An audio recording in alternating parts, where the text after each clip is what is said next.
training, okay? Because we train and we train hard so that when it's time to actually trade, we know what the hell we're doing. You have now stumbled into AmericanDreamTrading.com, where we trade shares and options. I will show you about swing trading, long-term trading, dividend stocks, high-yield income stocks, covered calls, cash secure puts, diagonal and credit spreads, debit spreads. I will teach you everything there is to know about the entire market. Oh my God, oh my God, oh my God, oh my God. I can't believe I get paid to help all of you get paid. This is such a wild thing.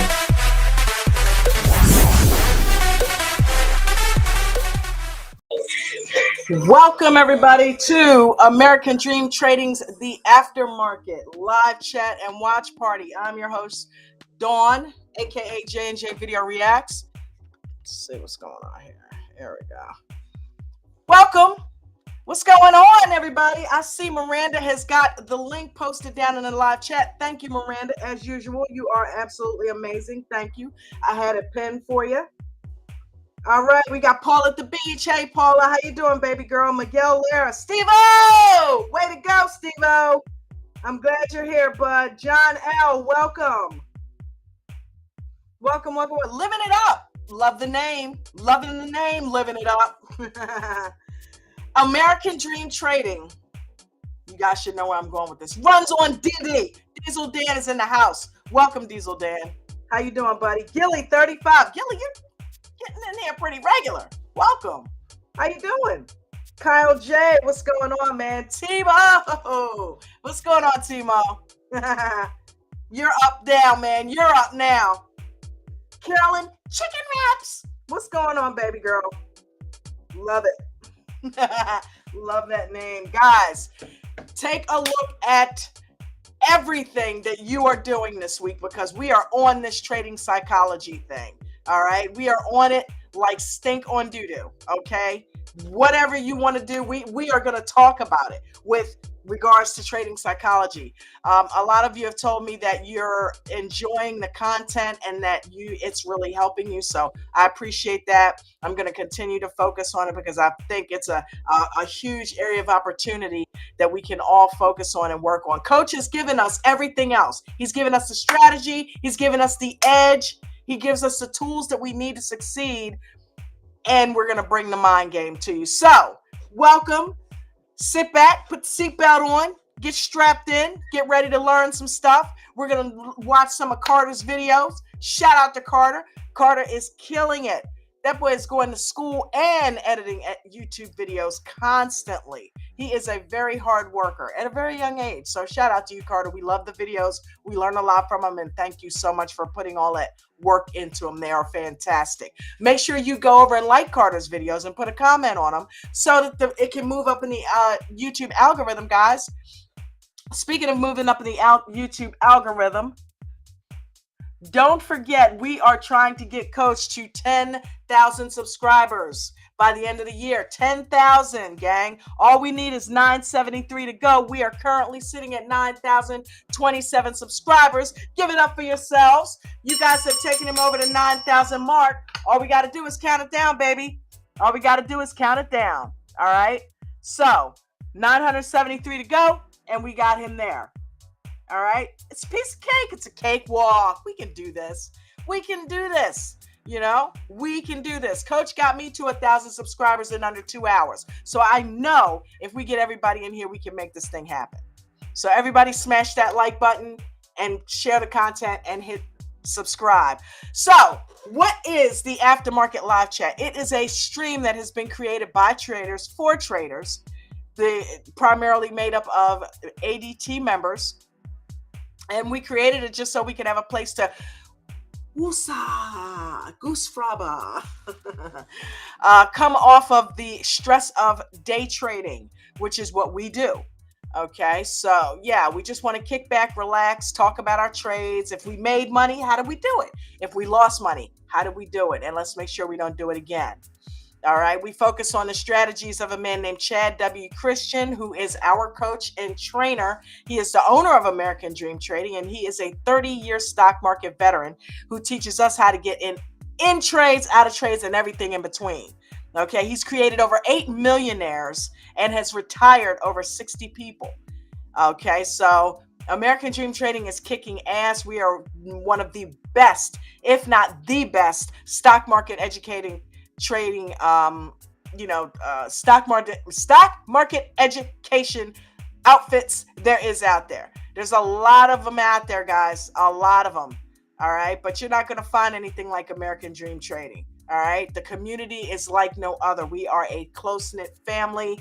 We take care of each other and we want each other to succeed. So that's why we are here congregating tonight.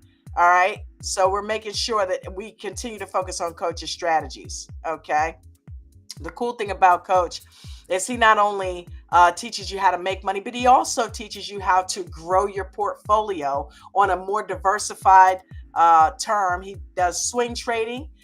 He does cover calls, cash secured puts, credit and debit spreads, options, shares, you name it. Coach does it. Value trading, leaps. Okay, you name it, Coach teaches it.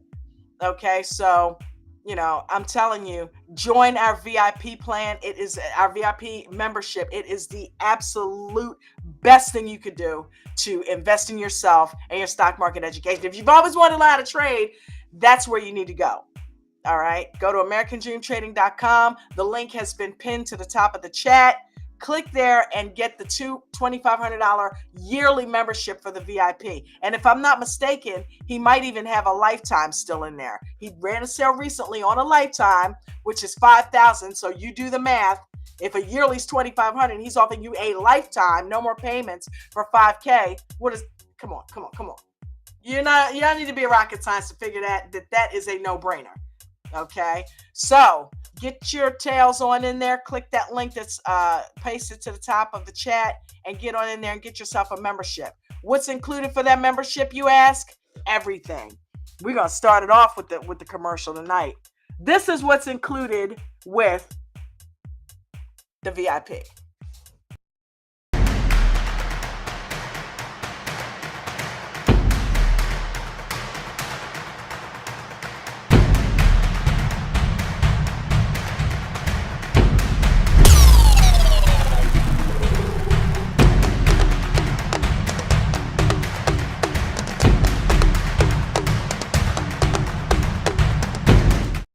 Let's wake it up, baby. Let's wake it up. Workshop classes monthly, daily hot stock picks, trading view indicators, and morning master classes every morning with Coach himself in a one-on-one type style setting. You tell me who out there is giving you all that for $2,500 and it's effective. This many people in here making money? He's got 8 millionaires. In fact, one of them is waiting backstage right now. Hold on.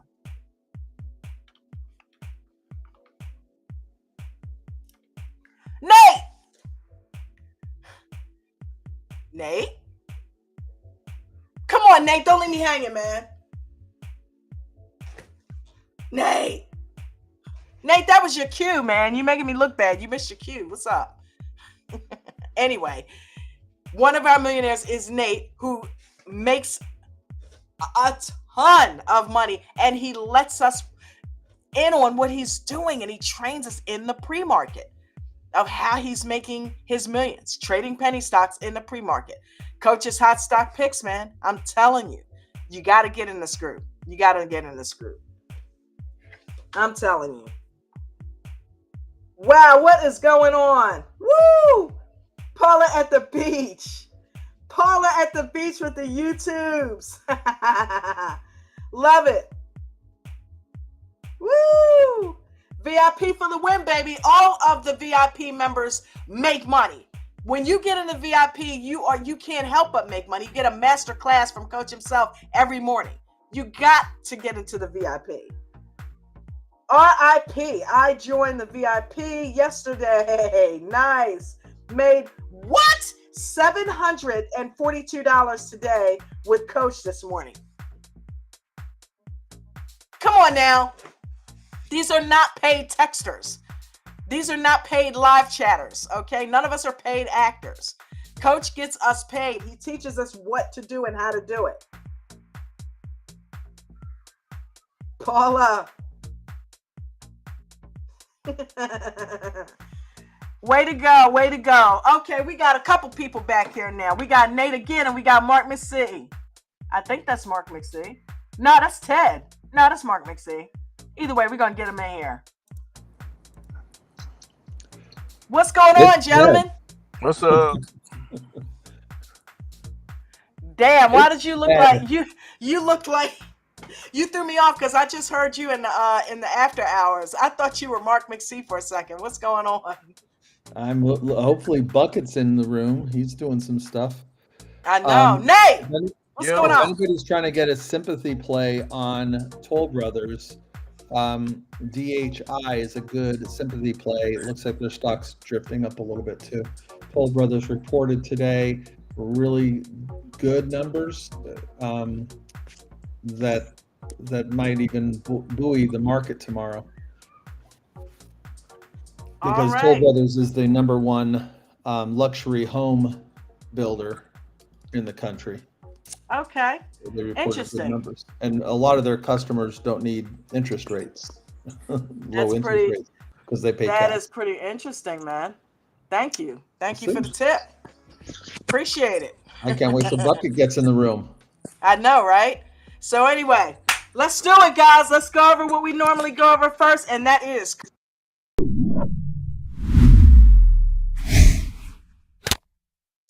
okay, the very first thing we're going to do is we're going to start off with our normal, right? Do not use real money, right? Ain't that right, Nate? New people shouldn't be using their real money. That's right. You know, get in a simulated account. Do paper trading. Don't lose your real money. Okay, so starting it off, the first rule on the list is do not lose more than 1 to 3% of your account. Ted, how many times is this hammered in our heads every day, man? A lot. Oh my God, all the time. All the time. Don't lose more than 1 to 3% of your account, guys. If you have no money, how can you trade? Rule number 2, don't be this guy. All right? If you have more than 2 red days in a row, forget about it. Take a timeout. Stop trading and start training. Get in a timeout and take care of your portfolio. Rule number 4. If you are not, or rule number 3, if you are not a master trader, you should not be scalping. You should be using Coach's 2-minute EWO strategy, which teaches you the perfect entry points and teaches you how to hold on to winners and skip out on the losers, man. Let them go. Stop holding on to them. They're dead weight. I just realized rule number 3, it says strategy. You know what? That's funny. That's funny. We'll fix that at some point. Not today, though. Rule number 4. All right. Rule number 4. Don't trade more than 1 to 5 trades a day, especially for you new traders. Because if you do that, you're going to end up over trading, guys. And at some point, you will lose, which is what we're going to talk about today. At some point, you will run into a loser, and you're going to end up wanting to revenge trade, and it's going to put you against the market instead of trading in harmony with it. Don't do that to yourself, okay? Rule number 5, position size. Position size is everything, gang. Position size, smaller position sizes offer greater reward with less risk. Okay, so it means something when you go in smaller. Don't go in with 10 contracts today. Maybe go in with 5. Your hands won't shake and sweat. Your heart won't beat as fast, and it'll be a lot less stressful for you. Rule number 6. If you are not familiar with options, do what Nate does. Nate has become a millionaire 3 times over trading only what, Nate? Shares. That's it. That's all. So if you're not familiar with options, don't worry about it. Trade shares. You should start with shares anyway. It's a lot less volatile, and you don't have the Greeks to worry about. If you don't know what the Greeks are, join the group and find out. Last but not least, if you don't know, now you know. All trades are risky, so make sure you use your stops. Okay? Nate, did you make any money today? I sure did. How much? If you don't about mind sharing. 13,000. Holy shnikes. Yo! Yeah. Are you shitting me? Yeah. God! On one stock. So And what might that stock have been, man? is it beats or bets? Oh, Yeah, one of my wow. bets or beats or something like that. Yeah. Yeah. Okay, so now you know why he's a millionaire, right? This is the kind of take-home pay that he does every day. Maybe he might have a off day from now, just every now and then. But this is the kind of, thing you can expect to Yeah. hear from Nate. That's Not every crazy, day. man. Not every day. I wish I You could do come it damn every day. close. Yeah. I'll tell you what, let's take that 13,000 and divide it over 2 weeks' time. That's $1,000 a day, right? That's crazy, Nate. That is so Oh awesome, yeah. man. That is Yeah. so It was a awesome. good day. Good day today. So let me ask you a question, because I know that you've been talking about the fact that you didn't like the way you've been trading lately and you've been chasing a little bit. What was different today? I just, trading in between the channels and catching it going up, catching it coming down, and it just was a fun trade today. So, I just Okay. kind of set in it and got out of it, lost some money, gained some money, lost a couple of dollars, just in and out of it. I don't know how Nice. many times I got in and out that stock. It was a lot. You did it the other day with Yeah. TPST or something like that. You made like 47,000. Yeah. It's Yeah. crazy. I kind of enjoy those trades sometimes. So, You know what I'm taking from that? You're having fun. You didn't stress yourself out and you relaxed and had fun doing something that you love to do. And you've become yeah. extremely good at it. You Yep, I know, muted it. I muted everybody, and I just traded you all had day to, today. because we didn't Yeah, know about that. yeah, I muted everybody. I didn't. I was. I don't know. I kept getting distracted a couple times, so a couple times I just got out of the Discord and just stayed in the stock as much as I could. Yeah, Wow. yeah, Focus, guys. good trade. Focus. If you're taking anything from that, hopefully you guys are taking notes. If you need to, if you're feeling overwhelmed, sometimes you need to get in a zone so that you can trade properly. Coach's rules. One of the first things coach will tell you is if you need to get in that zone and mute, then do that. Don't go chasing every shiny penny. Just get into your zone and make your trades and stay focused. We talked about that yesterday. That helps so much with your mental when you go into stocks prepared. You know what I mean? Preparation. Where's my little thing there? Preparation. What the hell is it? Well, there it is. There, I'm so blind, Nate. I'm so blind. Preparation breeds confidence, guys. When you know what you're doing, and we all know because it's been hammered into us, we know what we're doing. We just don't give ourselves the opportunity to relax, sit back, and do it. One thing I did today that helped, and I actually made about $125 today. So I'm I happy was with that. proud of you today. Yeah, I was proud of you today with that. I was like, darn, okay, Don. I like that. Yeah. You know what's happening? Me What's that? talking about this stuff, it's working. It's helping me as Mhm. well. Yeah, but think about that. You trading a small account. If you did that every day, man, that's better than working a job. I'm telling you, Yeah, crazy. Yeah, yeah. So that's the goal. Consistency, Ted. That's what I'm yeah, working on, man. That's it. Consistency, you know. yeah. Um, I played Tesla, and I also did the same straddle that I did yesterday with TQQQ and SQQQ. So I made 105 on Tesla. I got out. I will admit though, I did leave over $100 on the table with Tesla because I wasn't going to go back and do it. I said I took the money. I'm not going to look back, but I had to. I had to go back, man, and see what Yeah. was. I'm like, let me just take a quick pick and see. Oh, okay, okay. So I could have doubled that 100, but I'm happy with what I took because instead of me taking $100 loss and staying in the trade too long when it's going up and down and every which way, I chose to go ahead and take the profit. And I know, Ted, you talked to me a long time ago about it. I'm going to sit in the trade. I'm going to hold it forever. But yeah. Nope, I never do that, Don. I You notice really I do get think out we need trade. to add that as an addendum to coach's rules. Yeah. Yeah. Yeah, Be I get out. very careful on Yeah. swing trading. Yeah. Yeah. Ted, I get out of them all the time, leave money on the table all the time. Flush I it, don't- baby. You I don't know, return you nothing. inspired that this morning, right? Do you know that? I didn't What- tell you that. What's that? That thing that you did this morning when you got out of that trade and Mark McSee was giving you shit about it, and I know he was doing it Yeah. jokingly, but I was like, you know what? That's discipline. You took that money Yeah. and you didn't worry about what was left on the table. You got what you planned to get, and you got out of Dodge. So And that what did it do right after that? What did it do right after that? it went It down. tanked. It went down. So that's what it needed. There you go. You know, it helped me because when I was at the end of, listen, it started consolidating like crazy. And yes, it started going up after that, but it consolidated too long for my comfort zone.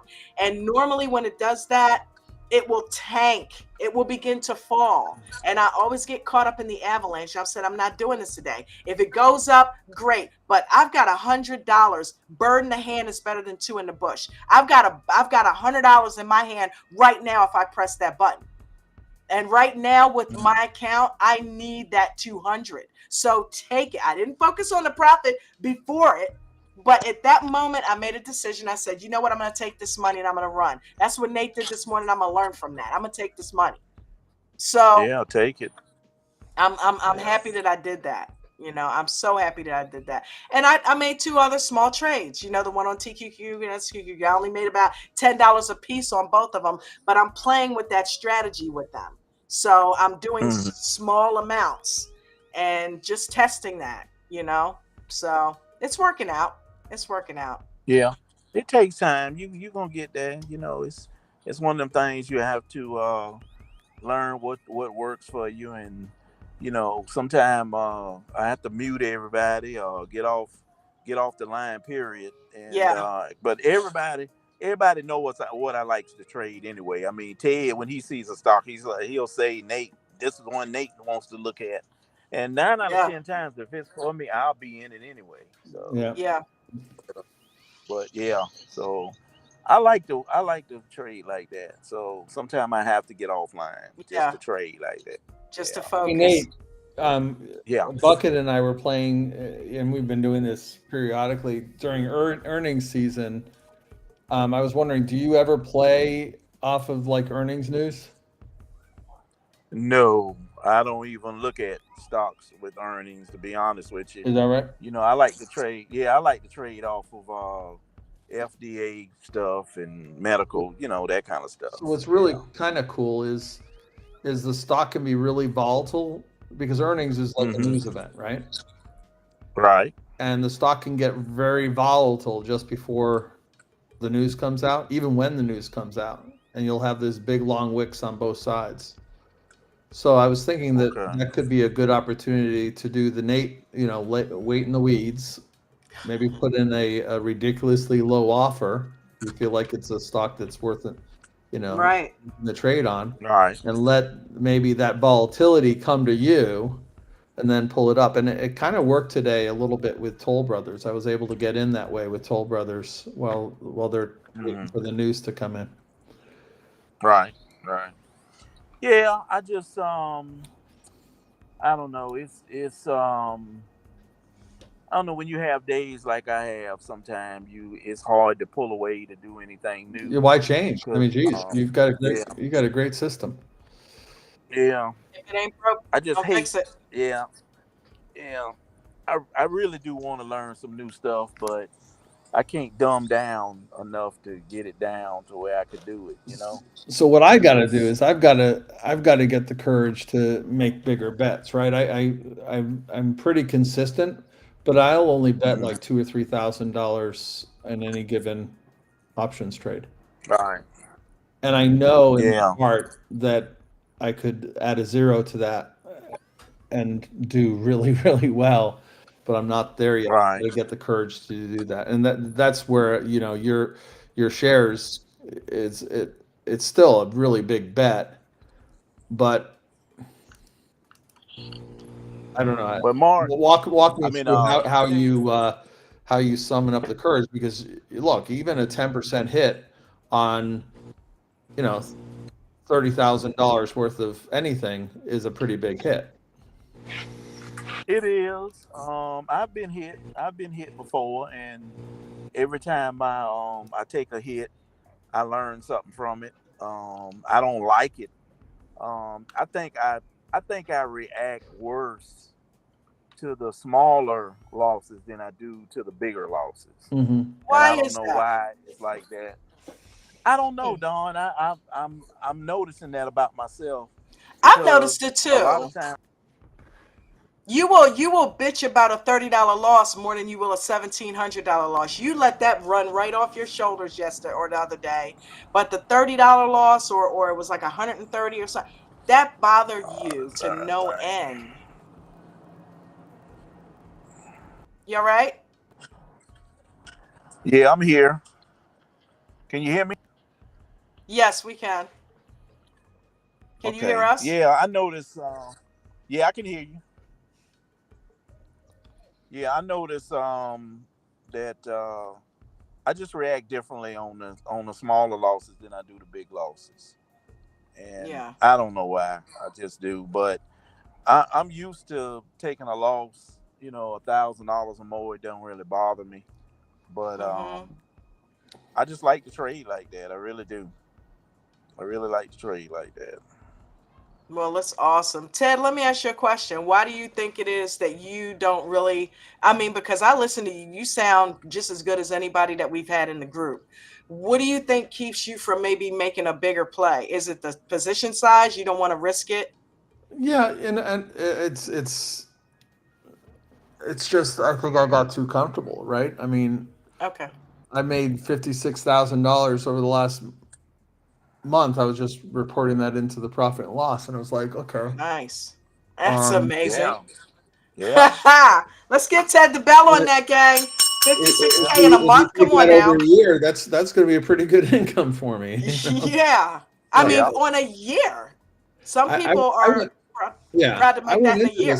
I went into this thinking, okay, this is a way. If I don't go back to work, because I'm dipping my toes in retirement. If I don't go back to work, I need to make a certain amount. I remember doing my coach's session, and I was like, you know what? If I can make $200 a day, I'm Hmm. gold. Yeah. Yeah. That'll be perfect for me. I won't have to, drive an Uber in retirement or whatever. Um, Yeah. and you know, it just has snowballed. So Yeah. I've got to kind of reassess, and maybe it's kind of like doing what Nate does is taking a chunk out and just saying, okay, this was found money. This is what I'm playing with, and maybe that will take some of the scaredy stuff out of it. Yeah. Yeah. I'll tell Yeah. you what, another thing that I'm doing is I'm putting $50 a week into my Weeble account so that I can begin to trade stocks pre-market.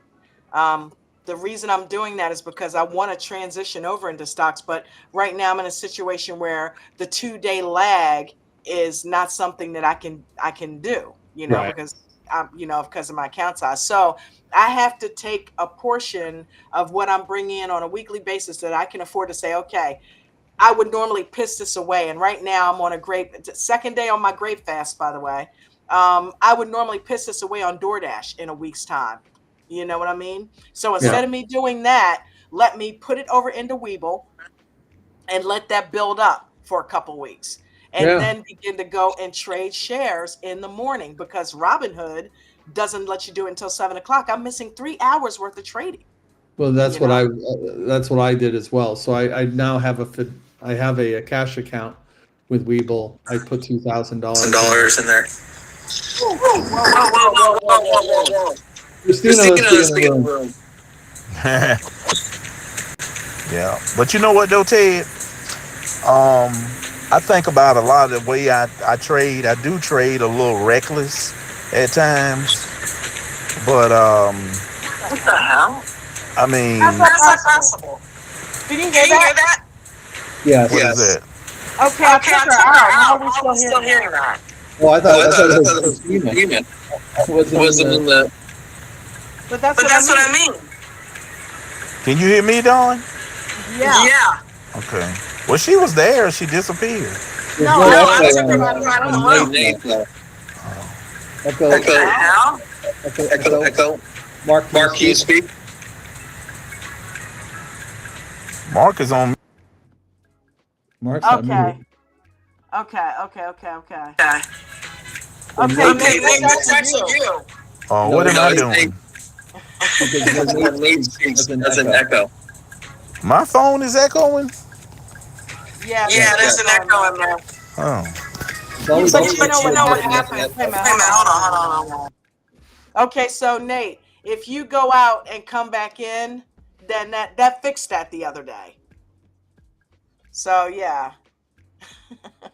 If you want to go out and come back in, I'll bring you back in as soon as I see you. Because that other day that was happening and that fixed it.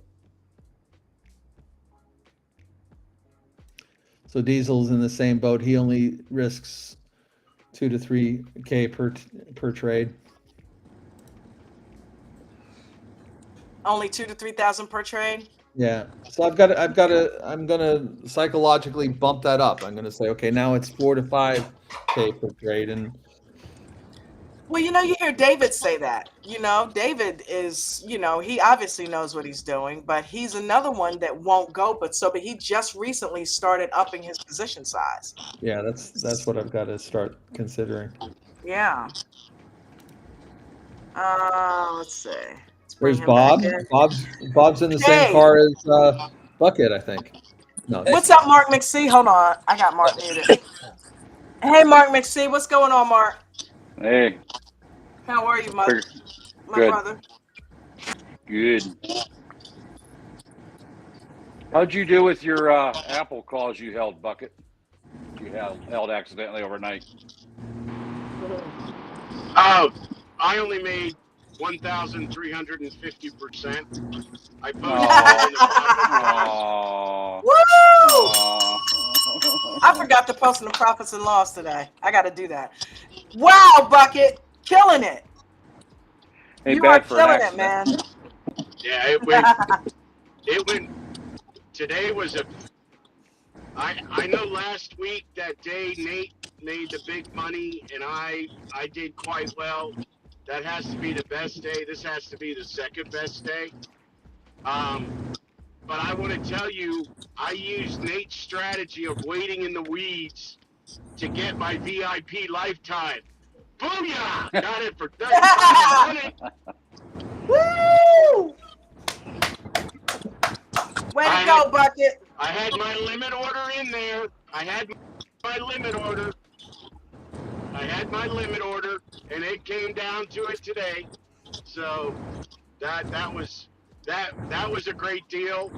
And then the cash secured puts paid out almost 1,000. Wow, you're just killing it. Heck, I was only in it for about 15 minutes, and that was another 400 to 500. So, hey, nice. This was awesome day.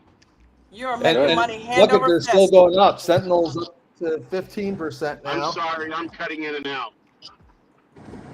Bucket, I was just telling you that Sentinel is up 15%. And yeah, Toll Brothers is climbing. It's up 2.6% with maybe some room to grow. So. Okay.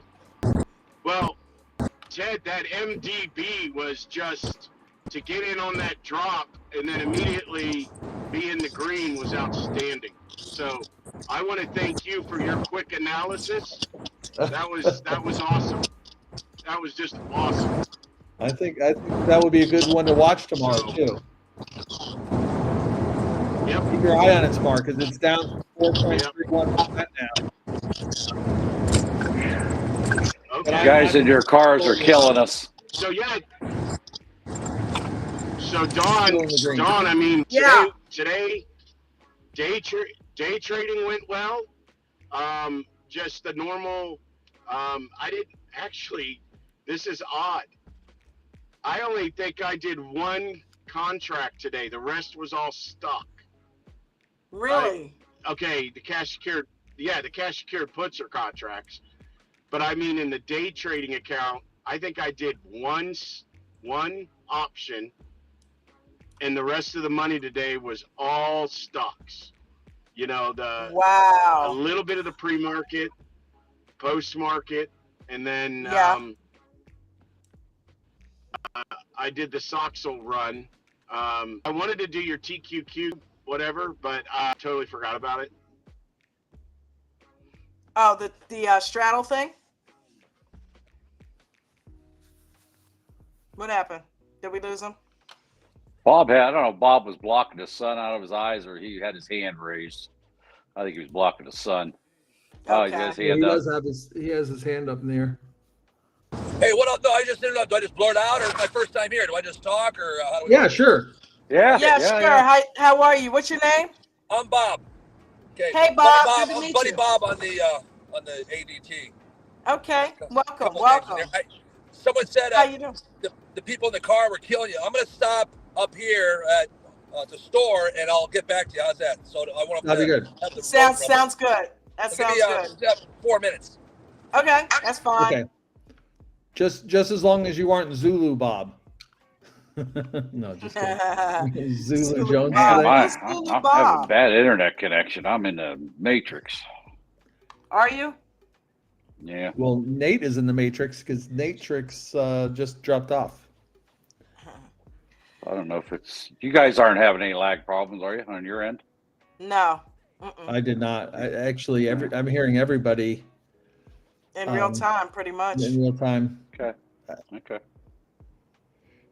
Okay, so one of the things I want to talk about today is probabilities. Let's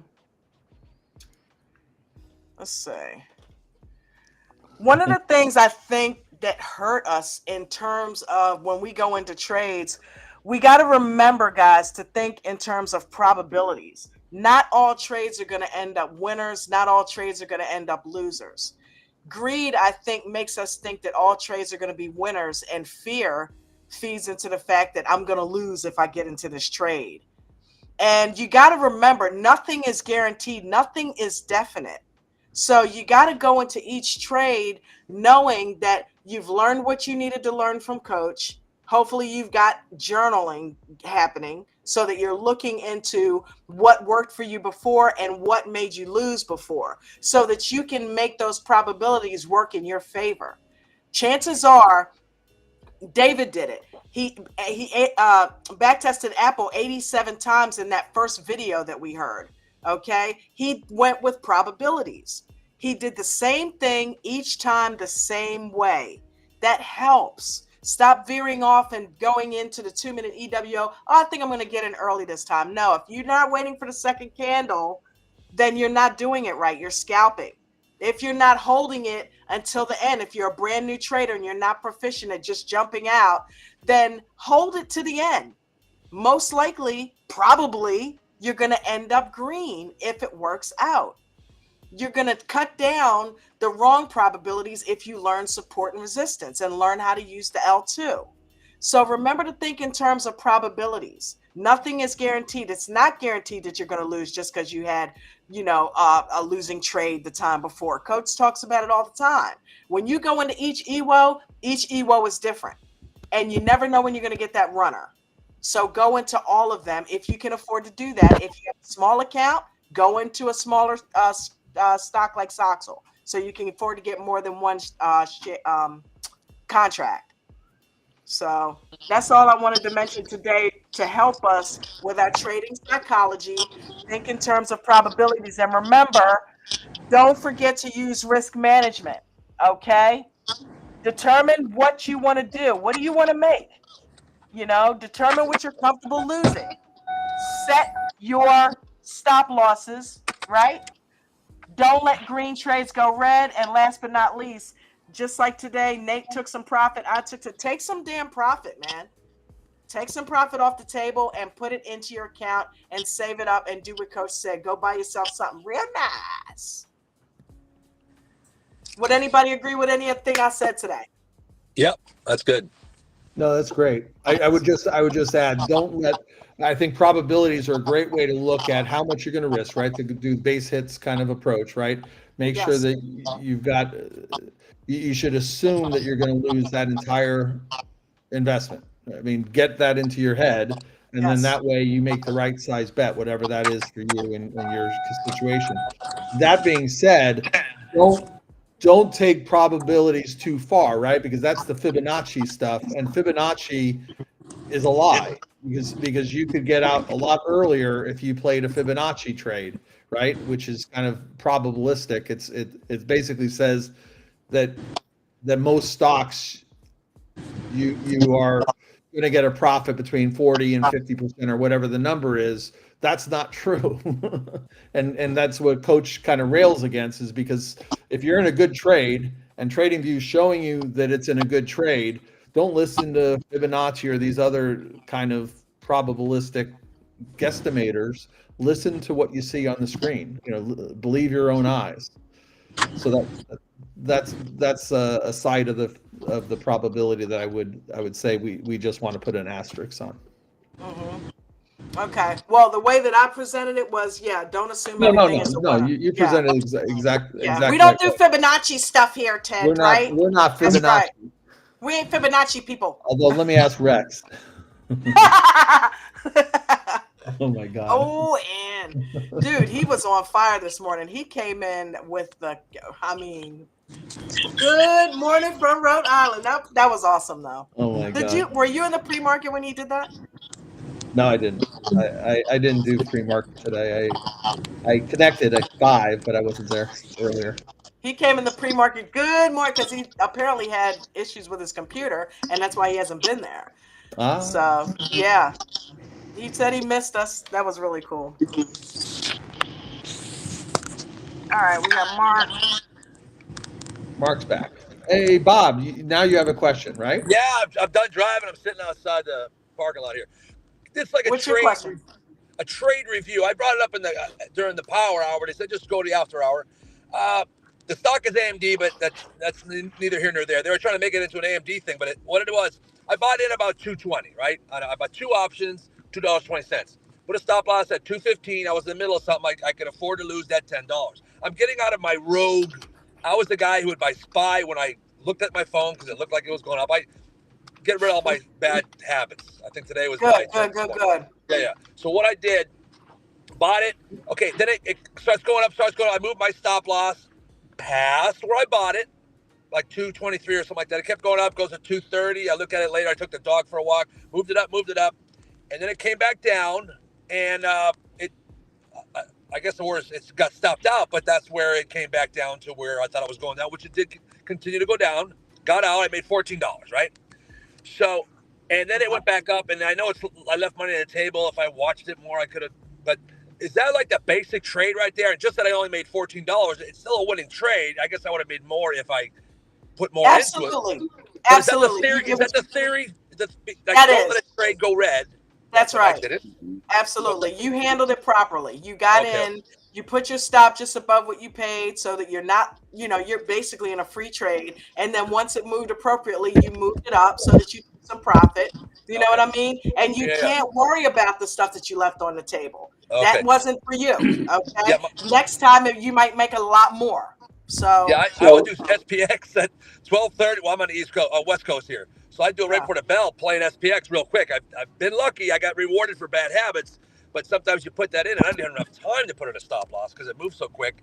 And then the next thing you know, I'm a holder and hoper, and it goes out. So I got yelled at by somebody else in the Zoom call. Don't let them go to zero, because I let them go to zero. I don't know why. I holder and hoper, and next thing you know, you're all $500. Yes. So, that's bad. So I'm learning. I'm watching your show. I'm in and out here and there. I'm running around today. So that was the basic. That's the way you do it. It was only $14, but I guess green's good, right? Green is good. Green is green. Good. Okay. You've got the mechanics. Now the fine tuning on that is where do you set that stop, right? Mm-hmm. And it usually it's probably good for you to get to know a certain stock and how it behaves. Because some stocks might move 2 candles, right? They're volatile, so they'll move 2 candles, and When I say candles, I mean the length of the candles. So when you're setting your stop, you're putting the stop underneath maybe one candle or two candles that still gives it some room to breathe a little bit and not stop you out. So as you learn the stocks, maybe next time you might kick that down a little bit more, right? Accept a little bit more risk to get, what Mark Mancini says, the juice has to be worth the squeeze. Sometimes you're competing against a lot of other people that are chickening out on the trade. So when that stock starts to kick off the stops, it can go down pretty fast. I've seen those knife drops, yes. You've got to learn to be able to, especially if you feel like it's overall in a positive up and to the right, you've got to learn to accept those breathe backs a little bit. And the trading view indicator that you get with the VIP membership, or if you subscribe to it, is a godsend. There's a reason why Mark Mancini always points to that. Is it really is almost like it's a coloring book. It shows you whether or not you should be afraid, or you should just kind of keep your hand off your mouse, as Coach says. What book is that again? Is that the trading? What's a trade in the zone, or what's the other one? No, it's the Trading View Indicators. It's an application that if you're a VIP member, you get a membership to, but you can also subscribe by going to the WAP channel and subscribing to that separately. Oh yeah. No, I'm in VIP all the way. I get the whole. Okay, perfect. Yearly. Yeah, then really, I tell you what, changed my life. The Trading View Indicator is a godsend. Yeah, they just redid them. I have to get them. I gotta get a ticket and get rebooted, and because they don't have guide automatic. I know about that. Okay. Awesome. Okay. Gilly 35 says shaving is a salvation. I completely agree with that. Take some off the table. Yeah. What trading platform are you using, Bob? I'm on using Webull? E-Trade on my phone. I watch TradingView and then I have it set up on my phone. E-Trade. I have a Webull account. I really like Webull. I don't know what's pushing me away from that, but because I like you put the trade in, everything's right there, and I scoot that up on my desktop. But I've just been using my phone for so long on E-Trade. I like that. That's what works for you. Yeah, I watch. Yeah. Well, no, it hasn't. No, it hasn't worked. So now I'm getting. Like I said, get rid of my old habits because I'll do things like sitting right here at the market. I'm returning some stuff for Amazon. I look at my phone. Hey, the SPY looks like it's moving, and I just buy it without even knowing levels and things like that. Oh, yeah, I'm that guy. Yeah, that's trading blind, man. I've made money, boom, boom, but I've lost money, and now I stopped doing. I did one like a week ago, and I go, I can't do this anymore. It's so stupid. I'm losing a lot of money. So I stopped. Are you blocking out time to chart? I'm getting the charting down. I'm not gonna lie to you. I don't do that much charting. I guess I should. Okay. Do more. Yeah. Yeah. Well, that you called it right there. That's your key. If you want to jump in. It's fine to jump in if you're scalping and if you've been doing okay. But if you know those levels, you'll know when to jump in and when not to, and also when to jump out. So you're only going to help yourself and make more of those green than red. Yeah. I want to back out and get back to stocks. I want to see them on the West Coast. I have to get up at. Well, they said they get in there at 4 we get in there at 4 a.m, man. That's 1 o'clock. For me. I'm going to bed at 1. I'm going to bed at 1. That's a little different for me. Okay. There's been a few West Coasters. Ted's coming there a few times this week. That's fine. Yeah. Yeah, I've done 6 days in a row, and then this morning I was there at 5. Mm-hmm. Matthew's from Oregon. He's in there wired up every morning. So I don't have any excuses. Yeah, okay. I wake up the whole house when I get up. Okay, I'm just learning, and I'm backing away. I want to get back to stocks, and I did a 2-minute EWO today, like perfectly. I hope that was perfect. It's like like that's the way you do it. I only got $14. That is. 20 options. That would be a different story. Yeah. Right, and the cool thing is, it's not that one trade. It's not the amount of money that's important. What's important is that you get the mechanics down and the consistency of doing that EWO the same way each time. Because ultimately, you're going to make a hell of a lot more than $14 on a day when a runner happens. Yeah. So just get down what you're getting down and keep doing it that way.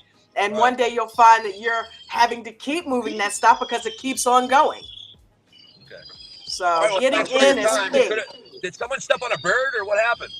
I'm here. I don't know what that is. Is that me? I don't know what that is. Okay. I don't know what that is. Hey, Bob, points for the Rodney Dangerfield line. Isn't that from Caddyshack? Did somebody step on a duck? Yeah, no, it was Mark McSee. I think it was his alarm that went off before. Yeah. So That's more of a bird than a duck. All right. Okay, I thanks thought it for was a coming. baby cry. Yeah, I got to get projects done here in the afternoon. All right, thanks. Thanks for coming and hanging out and talking to us about your trade. Don't be a stranger now. I'll be back. Okay, see ya. All right, cool. Yeah, that's awesome. Guys, let's take a quick commercial break. Don't forget the VIP plan. Don't forget to go hit that button. Don't forget to smash the like button, guys, so that we can get Coach up in that algorithm. And don't forget to subscribe if you're not a member. Let's go ahead and do another one.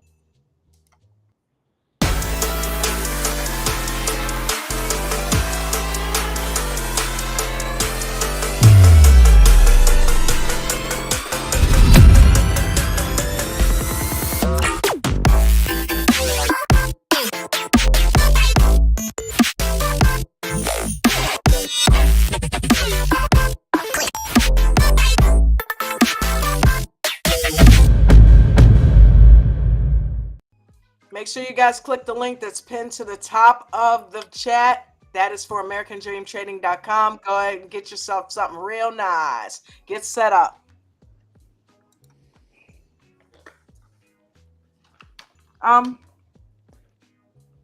Who is that? Hello? Hello. JP, How are you? AP. JP? did it work this time? Is it clear or is it all messed up? Actually, Don't have any JP video. must be one of our millionaires. you don't have any video, but your voice is perfect. Oh, good. I can only stay a short time, but I just clicked on what. Let me first ask you, what were you guys in the middle of? Nothing. I Commercial. had mentioned, yeah, we just had a commercial and we were talking about trading psychology and working with the fact that not every trade's a winner. So go with, remember to go with probabilities. And just the usual. Did you make any money today? What happened? Oh, I did at the beginning, and then of course I trailed my finger instead of the stop, so it went red. So don't do that. You did what? You trailed your finger. Yeah, I moved the mouse up with it And as it was going, and I was going to click the mouse, and you get a little Yeah. sidetracked and more greedy than sidetracked, and bloop, it goes down, and you didn't recover because I was in. Well, you don't want to hear that I was in the last day of a Q contract. no, why wouldn't we want to hear that? Of course we want to hear that. Yeah. So what do you think happened? Was it a mental block that made you do it? Because you know better. Yeah, it was a small amount of money, but a smaller amount, a few $100s. But that's still significant. And Yeah, because it adds up, right? yeah, when you mean- take $100 and $200 losses on 500, yeah, it adds up real quick. Yeah. So for the guys that have been there and done that, and the guys and gals that just don't do that. Just all I had to do was either take my finger off the button when the buyers were there, and I'd have made $100 on a $400 trade. It went up $100, 25%, but I wasn't looking at the money as much as I was trying to look at the trade, and it slipped. It slipped on the 1 minute reading of the contracts. But the reason I chimed in today is I put in Membership Lounge a 4-day view of that very thing, and everybody, you can ask the experts more about it, but in the Membership Lounge you can see the same day as if it was Stock Friday, as if it was Contract Friday on the Option Friday, and you can see exactly what happens overnight and what happens at the time decay of the last day. And so you could see there was 2 points where it would be very easy to duplicate my mistake without a good trailing stop and your finger over the flatten button. If the trailing stop doesn't work, you just hit your flatten button or your oh my goodness button or whatever you guys call it. But that's it's really interesting, because on the overnight, I wanted to ask you guys, have you ever done straddles overnight? Because when it made a big cup in the Qs, and I would imagine in SPY and the others too, over a 2-day period at the end of the second day, and it was extremely high, and for the Qs to end 2 days in a row on 1% swings down and 1% swings up, that's huge. it looks like you could have done a straddle at $50 and lost 50 on one side, made 7 times your money on the other on an overnight. But this is why the coach says be so cautious. And at the same time, he says if you're going to play those stupid games, you just do it with very little money if you're doing it with both sides. How long ago did you put the picture in the lounge, JP? Membership lounge, it should be right there after a link to the stream from Kyle. And somebody asked me a question about 3 comments ago on membership lounge at the bottom. I'll try to pull it in for us so we can look at it.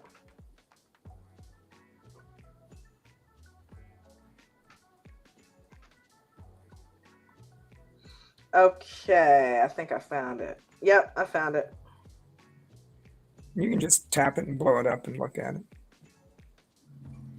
One guy's question was, what do the options do when the stock is flat? Well, you can look at the last day and see exactly what it does. It's radical and falls apart. In the time decay, remember the coach teaches us about 12:30 to 1:30, get out of these things because of time decay. Now, on the flip side, you don't have to play any Friday last day options. You guys can always go to the SPY or the Qs and set it out for 2, 3, 4, 5 days out. If you just never like playing last day contracts, there's always the opportunity to do that.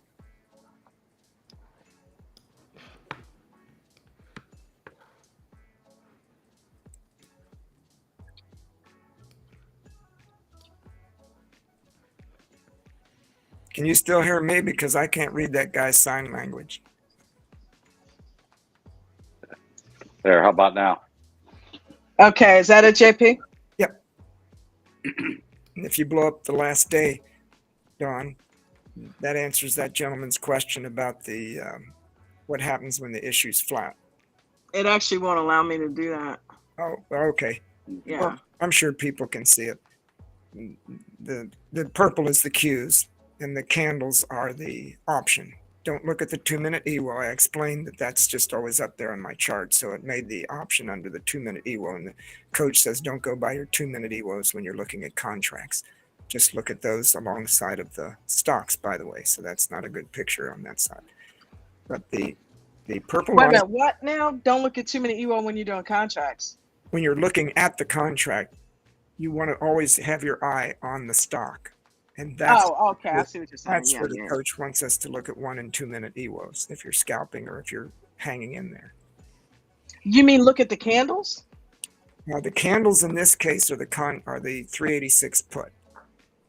So the EWOs popped up with it, but that's not what we're going by on contracts. We're not going by the EWO on the contracts. You want to put that EWO, the EWO bands up on the stock itself, and only look at them on the stock. Okay, I'm a little confused there, but all right. I didn't mean to have them up there with the candles. The candles are the put option. And the study line. Okay. You know why I'm saying I'm confused? Because remember that day, I don't know if you were there, right? But there was one morning where Coach was doing a master class, and he basically, and Mark McSee talks about this all the time, he scratched the candles completely out and told us to only focus on the EWO. That would be on a stock, not a contract.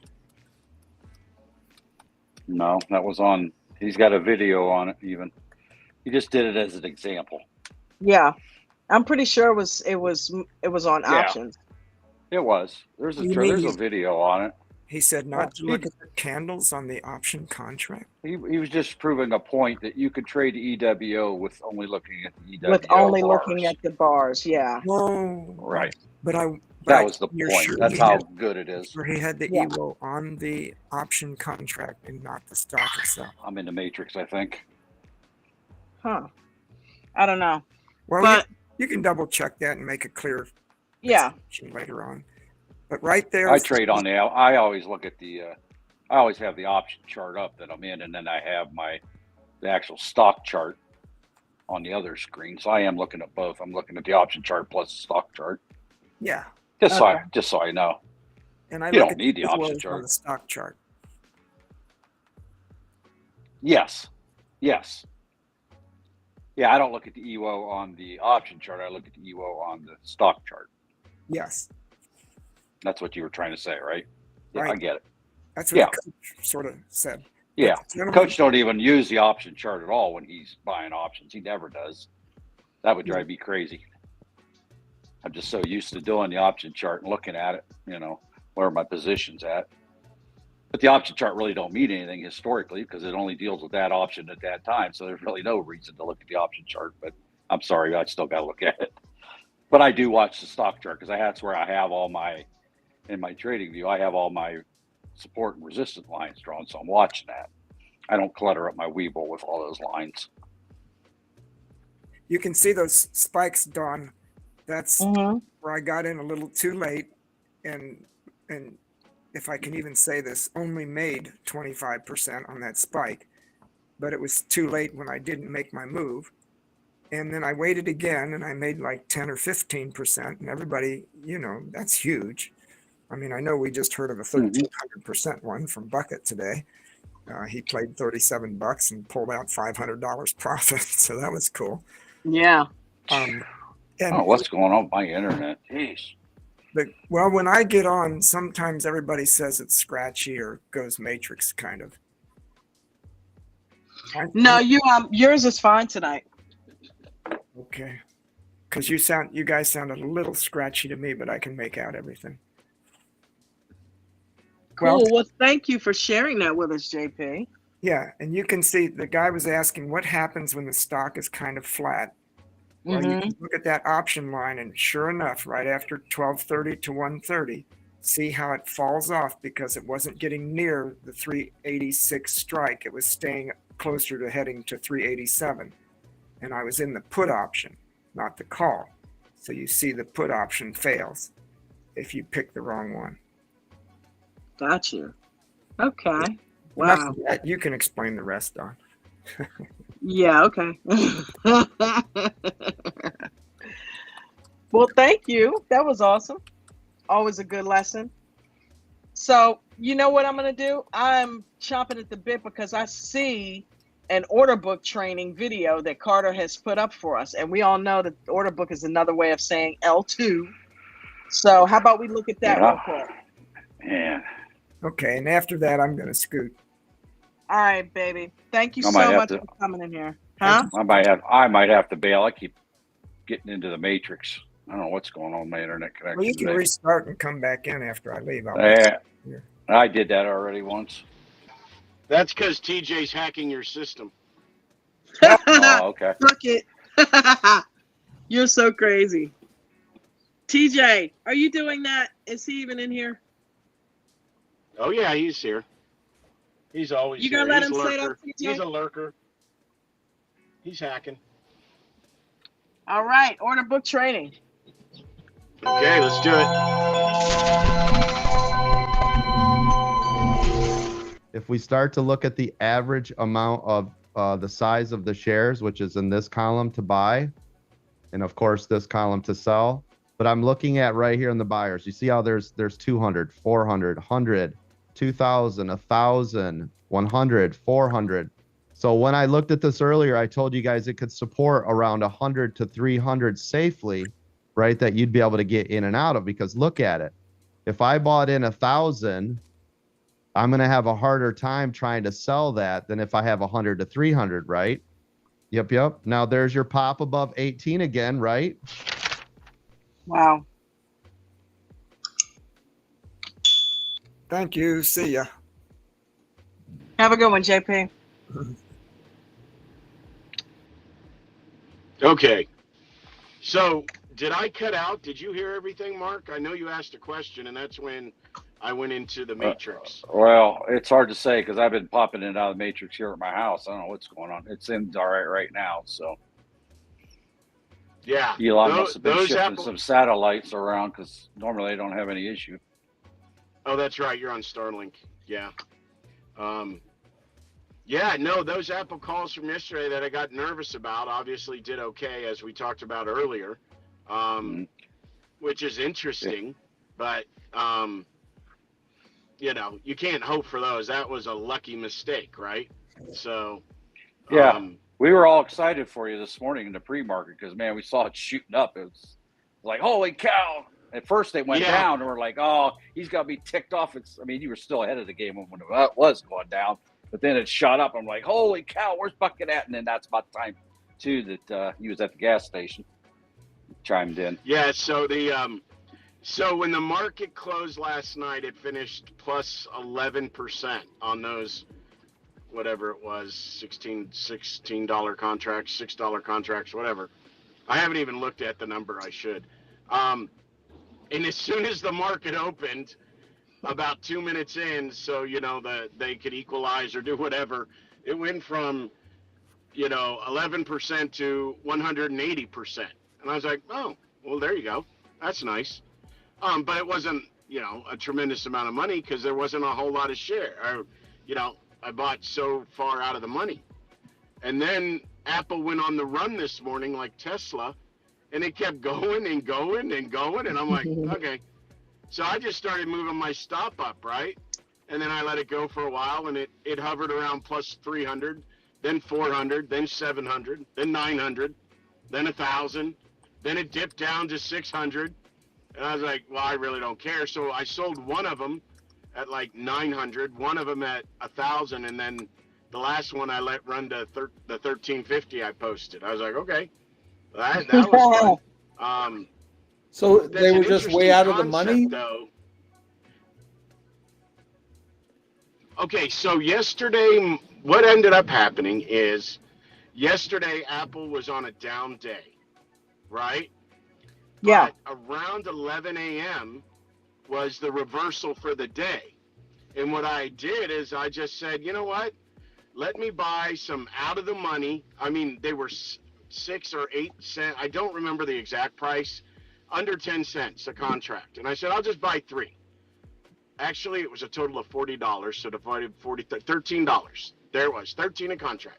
So $40. I said, okay. And I didn't put a stop in, right? Because Coach says there's an issue with contracts when they go below 5 cents. So there was no reason to put a stop in at 5 cents or 4 cents if there's an issue. So I just let it run. I was like, okay. Didn't really forgot about it because I was scalping Soxel all afternoon, right? And then I found out at the end of the day and said in Aftermarket, I've got 3 contracts at Apple. Didn't know, didn't follow it, didn't do anything, wasn't worried about it. And that's how I got them. But it's an interesting little concept about low of the day and, holding overnight. Because what I thought would happen and what I was looking for is to say, okay, if Apple stayed or opened where it closed last night, I wanted to see this gamma in effect, right? So we knew it was plus 11% or whatever last night. What would it be at that would have been the theta. Yeah, theta. That'd be the theta. Okay, theta, beta, wada, yada, wada.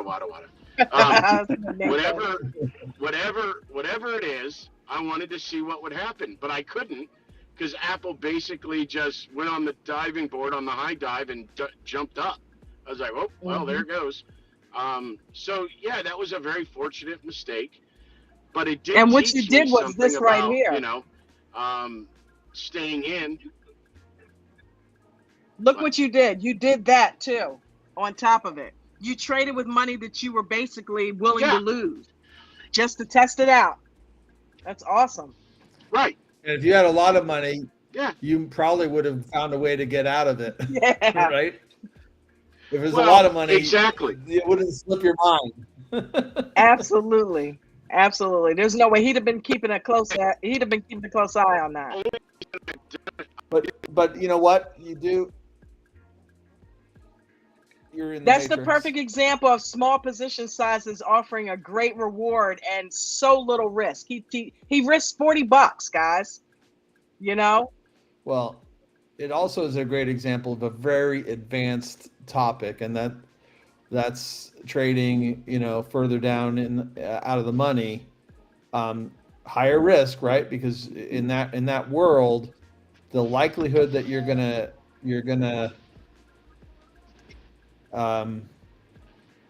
well, here's the thing. It's complicated. right? Because we always say the likelihood that you're going to make money is your delta, delta, right? Your delta is almost like a percentage, but that's almost like paying attention to the break-even point, because that assumes that you're going to hold all the way to the end, Yeah. right, and not do anything.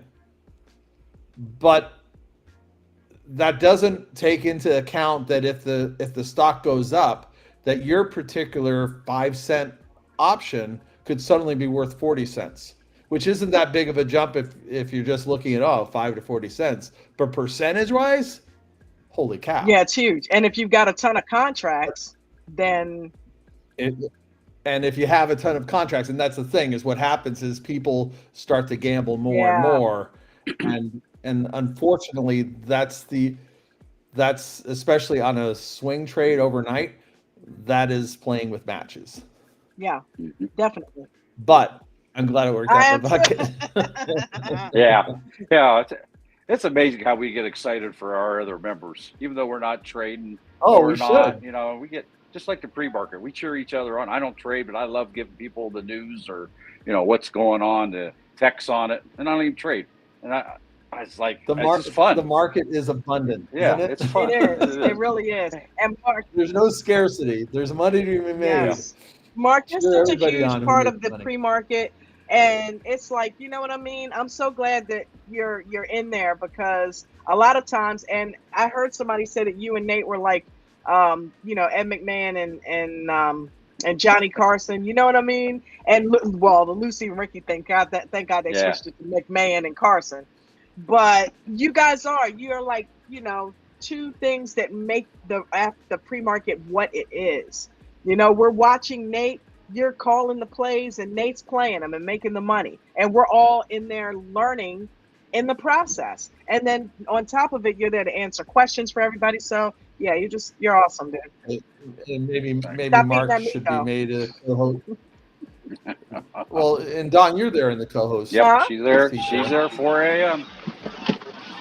What I want to do, Diet Coke. let's do Thanks, man. nice. Let's do a favor. Let's do a favor for Nate. Yeah. I don't want Nate to feel like he has to mute everybody. So we need to find a way to get control over that world. Yeah, he's not going to mute because anybody. otherwise he's just going to get frustrated. That's more of a running gag. He's not going to do any of that stuff. Yeah, we're joking with him. But Coach did make him a moderator. No. He says that he needs to mute them. He is hitting the mute button. He is absolutely hitting his mute button. When he says he hit the mute button today, he hit his volume button. Yeah, that was just an accident there. That was the first time and the last time he'll ever do that, probably. He's not going to play around with those super skills. Yeah, Nate has no, and I've gotten this from the horseman. Nate has no interest in really doing any moderating type of duties. He's You're just not hearing what I'm saying. What are you saying? He's hitting his volume button on his computer that he said that it got so noisy and cacophonous. Okay. Right? Oh, okay. Yeah, I heard saying, yeah. That it drove him crazy that he had to shut everybody off so that he could get into the zone and do his trading. Let's find a way not to be so obnoxious, because otherwise we've lost a really good resource. Yeah, we get too much personal storytelling. So yeah, because we probably do a lot more of that than we should. But at the same time, one of the cool things about the pre-market is it is more of a laid-back atmosphere where we don't have to be so controlled. You know what I mean? And we've kind of enjoyed that atmosphere. But if they are in a place where a stock's been identified and we're in a trade, then maybe the collective, right? That it just, we don't have to have rules, but if the collective could be more sensitive to that, because it is maddening. Because really, Mark, didn't you dip out the other day because of that? So I'm in agreement with that. We all are like that, and we all can do that. We all can do that, but that's kind of like maybe the few people are dictating how everybody behaves, and that's not how it should be, right? Everybody there's time. It's not a norm, but it does happen. Yes. Yeah, it's not all Yeah. the time. If you notice, I barely say anything. I'll chime in here and there with a joke or something, or I'll chime in if I have something to say about a stock or if I'm asking about a ticker. Yeah. But yeah, it does get sometimes people over talking each other and Yeah. but And right around 5 o'clock, Bruno comes in and restores order. yeah. Or at 8 o'clock. Hey, I'd like But- to. It was TJ mentioned in the chat that we're doing a special fundraising drive.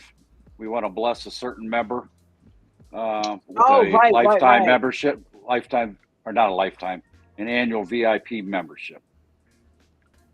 So for those that want to, they can participate in that. And they're using Coach's Cash App, right, or Bruno's? No, Who's Bruno's? It's in the. Bruno's. I think and it's in in the Discord, right, somewhere, if I remember right. Yeah, it's in the moderators tip lounge. Yeah, if you go to the if you- membership lounge, also at 12:02 p.m. Eastern time, there's his Cash App QR code there. If you'd like to give a And buck he's or saying two. to designate. Yeah, without mentioning Cox. mentioning the name, yes. Yeah. Oh, okay. Stay Okay. away from names on Thank you. YouTube. Okay. Yep. Yeah. So if you can help bless them, do what you can. Every little bit, Matt, helps. They have been getting money in already, so it's started. So your help is appreciated if you're Good. able to do that. I know we all have this time of the year. Our monies are all being fought for, so hopefully we can help him out. You didn't even ask me what my trade was like today. You don't care. You don't care no more about me. Well, she didn't ask me either. I did. I think she did. I didn't. wanted to hear from I Nate. didn't come in till late. I did ask you No. that, Ted, and you told us what happened. No, you yes, I didn't. did. Oh, I guess I did. Yeah, you're right. Bucket, what do you think I traded today? You must be muted. The Qs. Oh, no, he's not muted. Qs. Of course Q you did. Q Q Q Q Q Oh. Q Q Q Q. I was looking like crazy to Bless try you. to trade just Apple or Microsoft or one of them, and I'm just like, I didn't. I missed the first big rise, so then I got it to 10:30 when it shot up at 10:30 again. That BWO there, I jumped in on that one. Made Wow. 27% on that in that few minutes, whatever it was, 20 minutes. So Way to wasn't a be, lot of man. money, but it was good. Well, you got to I get the made- bell, man. Good job, Mark. Nice job. Today was the first day that I really got in at Tesla within the first 2 minutes, Ooh. I know. and it was a gamble. I know. Ooh. But Me too. Thought- that was a nice Yeah, ride. it was. And it just kept on going up and kept on going. It Wow. was the easiest trade ever. Wow. What? So We're all going to Disneyland on that 100 trade. It was 120 when I got out. Yeah, that was Holy cow. crazy. Look That at was that crazy. thing. Because And then, normally I don't mess with it because I don't want to get eaten alive by Tesla. So when Coach starts in on Tesla 10 times, most of the time I'll ignore it. Today I'm like, no, don't ignore it. He's saying it. Listen to Coach. Yeah, That thing went up for an hour. That thing went straight up for an hour and a half. Before you even Yes. tried to pull That back. was, it was Holy insane. I was in it cow. for about a good 45 minutes. I'm telling you, $100, It was insane. shortest I'd have been time in my sweating on that life. trade. $45, $100, 45 minutes. I loved it. And again, I only went with $2,000. I need to have the conviction to do a bigger trade. Yeah. Um, Yeah, but you may not stay in it as long. There you Good go. point. And then I was in Soxel. That Soxel trade with you, Mark. I was in the Qs. Oh, okay. No, okay. Bucket was Soxel. Yeah, I was in at Where did Buck 10. go? I went in about 10:30. Rode that one up to 11 for about a half hour. Got out, and then I was done for the day. I went to go run around a little bit, but Does the Qs have the same kind of juice to it, same day trading kind of thing? Did you trade same day? yeah, I do. If it gets to be So around you have the noon, same spike kind if of I deal? decide to trade it close to noon, I will go ahead and just buy the next days. I will not trade, even if it's a late. If I get in like at 11, usually I'm careful at 11 o'clock if I'm going to get. Usually I don't get in a trade that late because lunch is coming. But if I would still buy the next day just because of the theta decay. Does it have the same kind of juice to it as a SPY trade? It's less. SPY Okay. makes me sweat and gives me heart palpitations. It makes me lose money all the time. So I stay away You and from me it. too, I stay bro. away from that. Only because I And don't trade it, and and I'm sure it's like any other thing. Once you trade it and learn how it works, and I don't know. I just stay away from it. Only because I lost a lot of money on it over the last year. It's not a lot of money, but I lost money on it, and it's like sticking your hand into a beehive. You get stung so many times, you're gonna learn not to stick your hand in the beehive, right? Right. No, Yeah. no matter how sweet the honey tastes, you ain't gonna keep sticking your hand in there. Right. So, But you know what's really interesting is you say that, and I'm in the same boat. I got burnt really bad in SPY. But the interesting thing is, we sometimes forget that we've been at this for a while. I mean, yeah, I've been at this for over a year, and suddenly it feels like things are moving in much more slow Yeah. motion, even though I agree. right? I agree. Even though the candles are moving, we can predict and we understand the behavior a little bit better, that it doesn't give me the same kind of palpitations that it gave me maybe 6 months ago or 9 I'm months the ago. same way, Ted. That's huge what you just said, because it helps us to get over the fear. It really does. That screen time helps us to get over fear, So Right. And it helps us to Yeah. think, right? That's why I won't jump When in. we're not panicking. Go ahead. I'm sorry. I was just going to say, when we're not panicking, there's much more room for us to be strategic and proactive.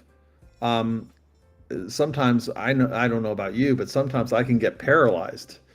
And so I think it was Charles Barkley that some reporter said, "What's it like to play at the NBA level and be like the best at the NBA level?"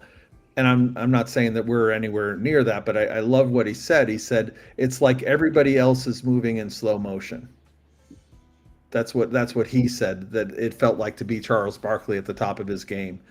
And I can only hope that, with a lot of work and a lot of practice that I can get there, but I'm starting to get a taste of, wow, there is order to this chaos that we call. In the land of uncertainty, we can find a way to insert some certainty in there.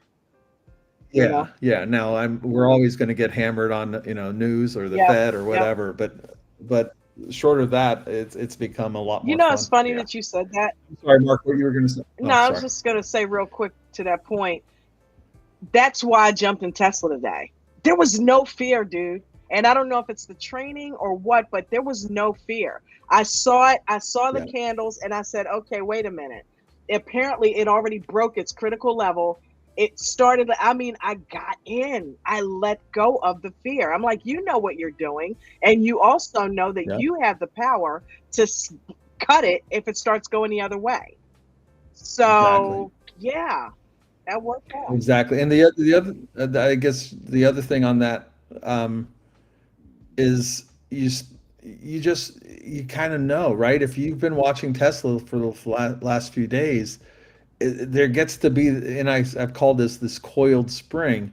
I feel like that there's this coiled spring on a high demand stock that builds up, that the hedge fund guys can't contain it anymore. And when that happens, you get a nice pop. And today was the pop. Yep. Today was the pop. Yeah, I'm 100% confident if I'd spend a couple days with SPY, and first of all, go back and update my SPY chart from scratch. I've updated it, but it's been like a month, so who knows what mess it is now. But I guarantee I have enough confidence now in the training that coaches provided and experience and clicking buttons that I'm sure that if I would just say I'm going to trade SPY and I'm going to do it every day for a couple of weeks, I'm sure I'd have success with it. I mean, I'm sure I'm going to get smacked around. I'm doing the Qs. I like the Qs. I'm comfortable with the Qs right now because I know I only have to have 3 underlying stock charts pulled up and I can watch M3 and just like cheating. And tell the audience what those are, Mark. This is my personal preference. I use Microsoft, Apple, and Amazon, which is the Q's top 3 holdings. Now that fluctuates, so I don't know what it is today. Last time I looked a week or two ago. That's why that's the reason I do it. That's the top 10: Apple, Microsoft, Amazon, Nvidia, and Meta. It's top 5. But What about Tesla? Tesla's up there. It's number 1, 2, 3, 4, 5, number 6. Okay. It's not as much. It's only like 2.75%, where Apple and Microsoft are over 10%, and Amazon's like 5%, and all the rest are less than that. So, yeah, I mean, that's. You think it drove it a little bit today? Microsoft and Amazon did when I was in it. Amazon was going through the roof at the time, and I kept watching. I waited. I actually got in that trade. That EWO started at 9:30, and I didn't get in it until it pulled back, came back down. It came back down and broke the 2155, got in the middle of that channel. And as soon as it went back up and broke, started touching the 9 EWA, EMW, whatever, the 9, that's when I jumped in it. So about 20, I don't know what it was. It was right there after the red candle. Second candle after the red one at the pullback, and then I rode out all the way up. So, but I waited on that critical level. I was actually technically it was a scalp because the EWO had already started at 9:30. I think about you now when I try this TQQQ and SQQ thing all the time. I know Mark's probably in the Qs right now, and that's the first thing I do is I go look at the Qs and see if they've established a direction. And then I just go jump in TQQQ and then SQQQ on the opposite. And 2 days now, it's worked out. And it could be a detriment focusing on just one stock, because I've gotten into it before and then it's kind of, consolidated and not doing nothing. And meanwhile, the world around me is having the best day in 100 years, that I'm missing out on because I'm stuck in a trade, I was not going to be that person today with Tesla, man. I'm like, that's why you get blinders on sometimes looking at your stock, so you got to be aware of what's going around you a little bit. But I will not jump into a call out, especially if I haven't had it charted and updated, because I know that I almost did it one time last week. I almost gave in to the call out because everybody was yeah, and I went and I had the option contract loaded up and everything, getting ready to click, and I'm like, then my heart started palpitating. I'm like, what am I doing? I don't know if my chart's even close to being right, and I quit. I didn't. Now I would have made money, but that's not the point. The point was I didn't have a chart. I didn't know what the critical levels were at that time, so it made me very uncomfortable. Exactly. He called it. I got a big yellow stripe down the middle of my back that says "Don't trade unless you got it charted out." So I don't blame you. I really don't. It's a conservative approach. I mean, some people don't chart, and more power to them. But it's not me. Ever since I learned how to do it, it's my safety blanket. Yeah, I still can't believe I jumped in Tesla today. But Coach yelled it out too many damn times for me not to. I was like, the hell with it. I'm doing it. You know what I mean? And he kept calling it. Right. That's the cool thing about Coach's call outs. Coach calls out levels with his call outs. So he'll tell you, wait for the break of such and such before you get in this. And now it's at a critical level. So be careful. It could pull back on you. I love it. He tells you how to trade it. So why not? Right. Fuck it. I am sorry about that, y'all. So we're all good, right? We're all good. What are you talking about? Everything, life, the TED system, the TED system of earnings. I mean, we're talking about it all. So, I mean, we find a way to make money, right? I mean, Sentinel's crushing it in the aftermarket. I made all the money I needed to on MDB, so it's all good. I mean, and like I said, waiting in the weeds for the VIP lifetime. Now you're stuck with me, guys. Sorry. Oh, congrats I'll tell you today what, on the $1,500 discount. I know. Hey, look at that. I heard waiting it. in the weeds. What was up with somebody that came in there? Was it a dude, you should have read. I missed it. I was up. You should have read what upstairs. They wrote. Yeah. It wasn't a member, was your it? mama? Wasn't a member, right? Well, then why? How did they get in Zoom? I think it was. How do you get in Zoom Really? if you're not a member? Oh, Yeah, it was somebody in the Zoom You don't have call. to be a member. You just need the link. Oh, you're breaking up. I can't even hear you now. okay. So yeah, it was somebody saying we're all paid actors, you know. So Wait a minute, whatever. but who gave this person the link is the question then. Yeah. If it exactly. wasn't a member. I didn't hear one word you guys said. I was in the Matrix. I'll watch the replay. Guys, we do a live show where they talk about an afternoon. If you go to the ADT site, it's advertised. That could be anybody from Yeah, TikTok. but how did they get in the actual Zoom? Because you need the link, Ted. Yes. It's not. Yes. Oh, that. Okay, I thought you were No, talking not about aftermarket. the- In the private Zoom. No, aftermarket. There was one that came in as Oh. well. Okay, whatever. Yeah. Y'all was talking about people's mother. Oh, Y'all. So what was this dude? What did he say? I was upstairs when it happened. I came down and okay. was like, I'll make it short and sweet. Okay. I run a refugee camp. We're taking money from the poor. Don't ever hold a stock overnight. That's why you guys are incompetent and you're all paid to talk. There you go. Wow. Yeah. Yeah. Embarrassing. And basically it was somebody that was, here's the thing. Some people don't get capitalism. They really don't. And so they see the behavior that we're in as like, I can tell you, I've got a daughter she doesn't understand business, and she just sees the negative side of business, and she sees this as kind of evil, ill-gotten gain. Mm-hmm.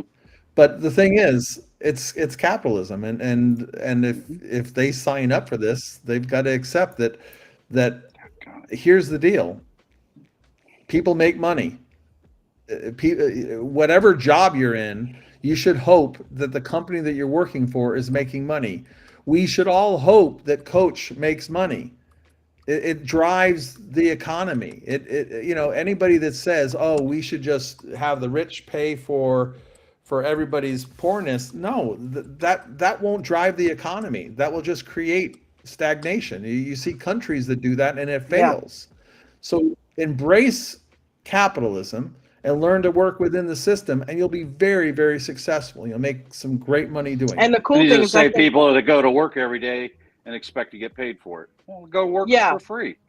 Let's see how altruistic you are. I think that's why a lot of us in here think that same way, Ted. A lot of us are capitalists because we've either owned businesses or we own businesses, and we believe in, the value of what we're able to do in this country. You know what I mean? So, and everything you buy, a used car, it places, you have to place a value that assumes that the other person doesn't value it as much. That's how you meet in the middle, and it's the same thing with stocks.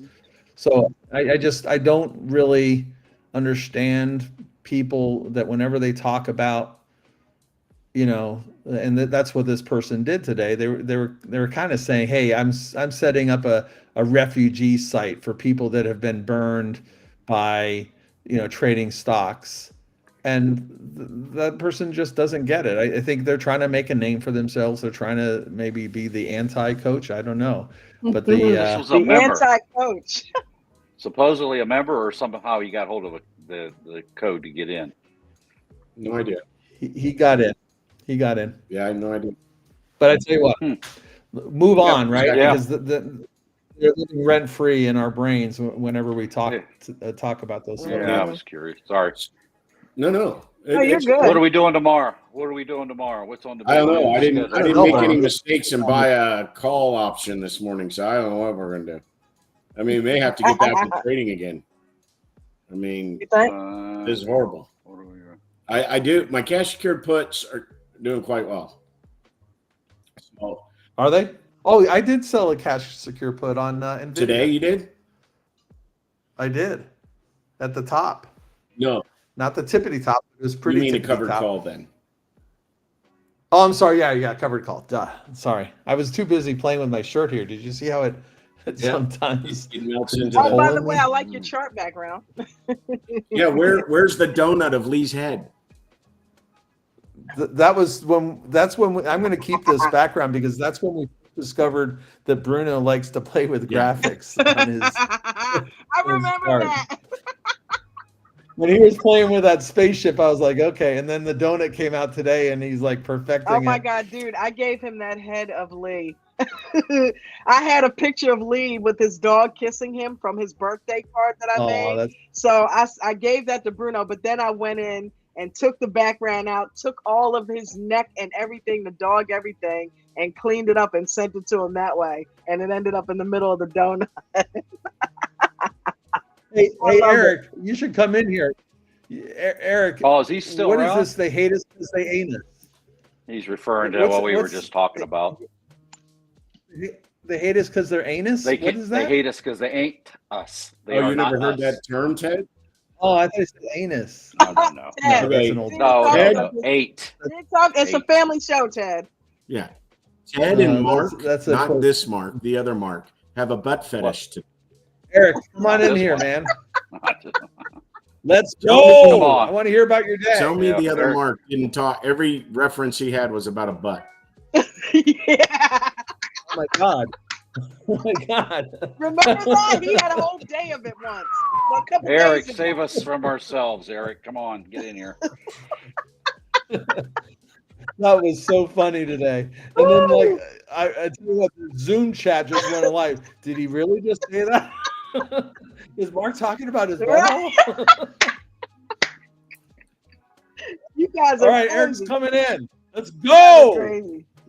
Oh man, yeah, I just Eric is like so good for the energy. He's got this. I'm not saying that we don't have the energy, but when he comes in, oh my God, so great. Assless chaps. Eric, are you working out today? Assless chaps. yeah, it is. Assless chaps. So, Sentinel is really doing well, Ted. You said you got into that, right? I did. I'm up like 14% Oh yeah, now. easy, nice. Oh, Oh my God. Yeah, I know. Take a look. I didn't. Oh my Oh, God. yeah. Dude, when we were going and looked at their numbers, up 43% ARR of a big Yeah. number. That is significant. I don't know what they're doing. Their technology services package software, but that was just an unbelievable. And so, when we were debating on whether we should get in, it was up like 7%. We're like, let's do it. Yeah. I got to give it up. Thank you, Bill, and thank you, David, for the cash apps. I appreciate you so much. We got 2 in there tonight, guys. Thank you so much. That is how I supplement my income. And I don't know what you're talking about. It's Ted. Bill and Ted. Ha! I get it. But thank you, too. Okay. Anybody else? I will put the tip jar link in the restream so that if you want to donate, it is much appreciated. And thank you for helping me keep the lights on, guys. Yeah. There you go. And Eric says, okay, sounds good. So I think he's going to join us. Just did. Hold on one second. Is that you? Hey! No, he's in the car. Joey Crypto. Oh, that's Joey Crypto. Joey Hey, Crypto. Joey Crypto. What's up, man? Hey, how's everybody doing? Good. How about yourself? Yo, Not bad. Not bad. Boy, How'd you Mara do was that? a ride today, huh, Joey? What's that? How'd you do today? Well, crypto, I assume you're Yeah. in Mara. That was a ride, huh? Oh, my crypto portfolio is looking awesome. I guess so. Did you play Mara? That was insane. I didn't do anything today. I had that work thing today. Wow. I had to do that work thing today. Okay. Cool. Well, at least your crypto's up. Oh yeah, it's doing real good. Can't have a name Joey Crypto without doing well in crypto. So Yeah. I'm glad that's working out. It's all gonna pull back. It always does. Yeah, Joey, that's a good question. So somebody was talking about this today. I'm of the belief it won't pull back as bad as it did, right? Because this new ETF and there's a lot of energy and it's just become a lot more frictionless to get in and out of Bitcoin. What are your thoughts on that? There's been some prognosticators that have been saying that come December, January, that we're going to see a big dip in crypto. What do you think about that? definitely going to see a pullback because I don't think anyone ever expected it to get this high right now. But with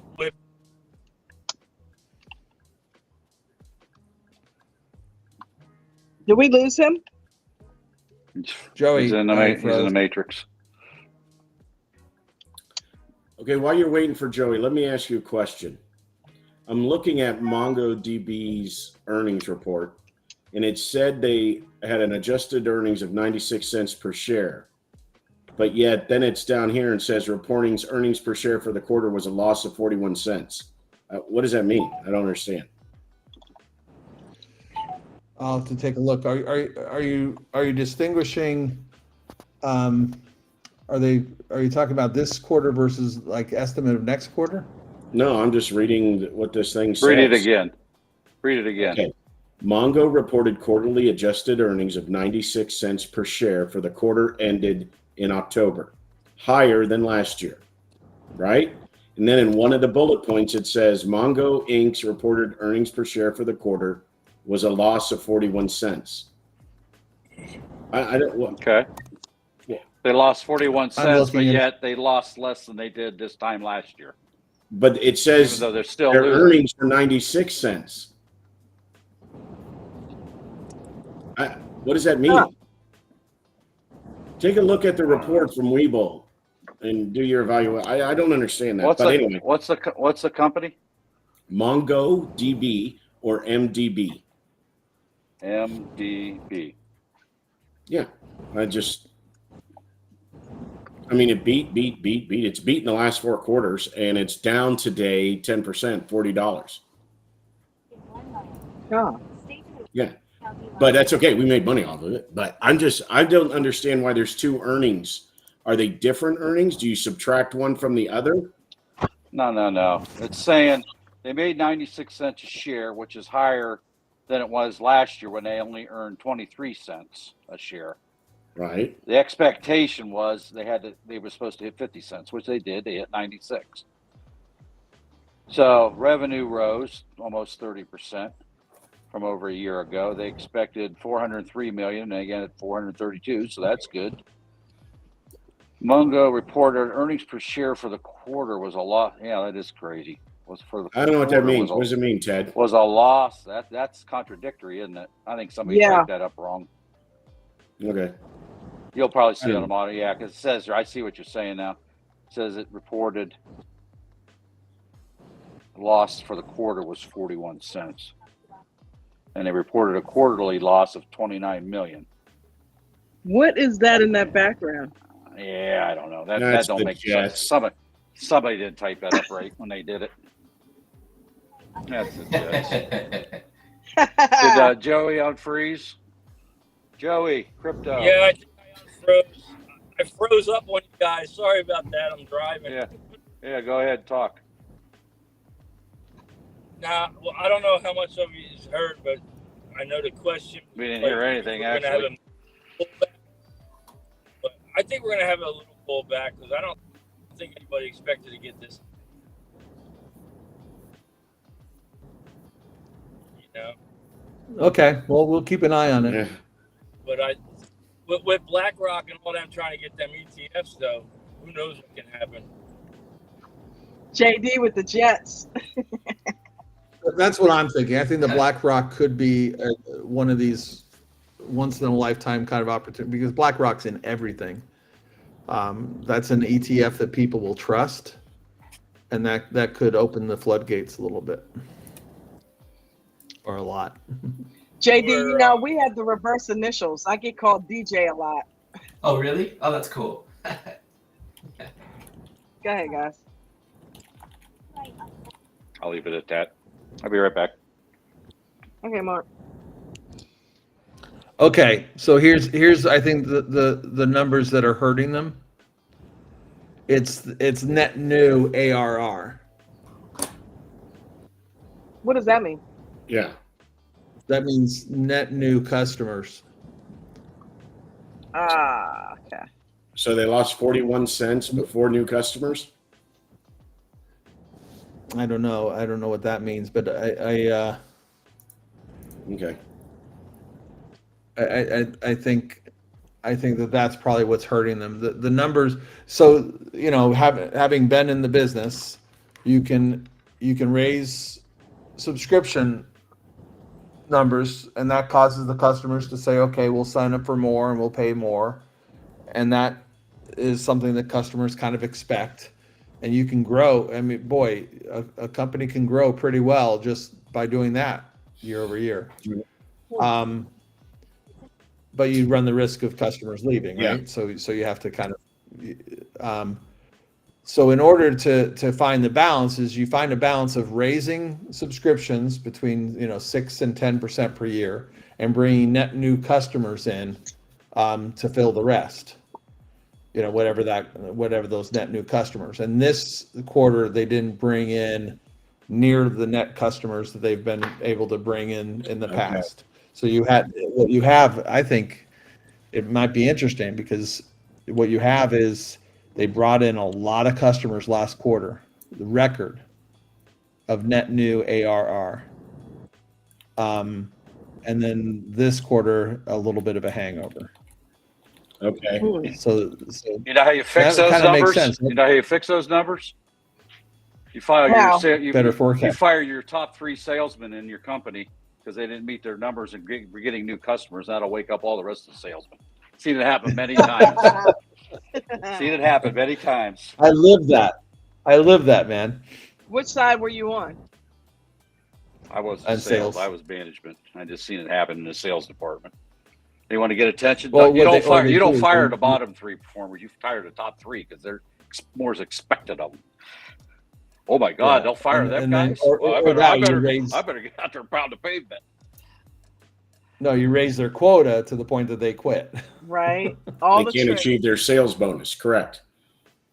Yeah, exactly right. Well, that's another reason. You fire the top 3 guys. Look at all the bonus money you save. I know, that's what I thought you meant by it. They save the commission money. I still think that the guidance is pretty good. That they beat by 7%, that they raised by 7%. Their Atlas, which is their cloud-based software, is growing 36% year over year. So there's some good news in there. Cool beans.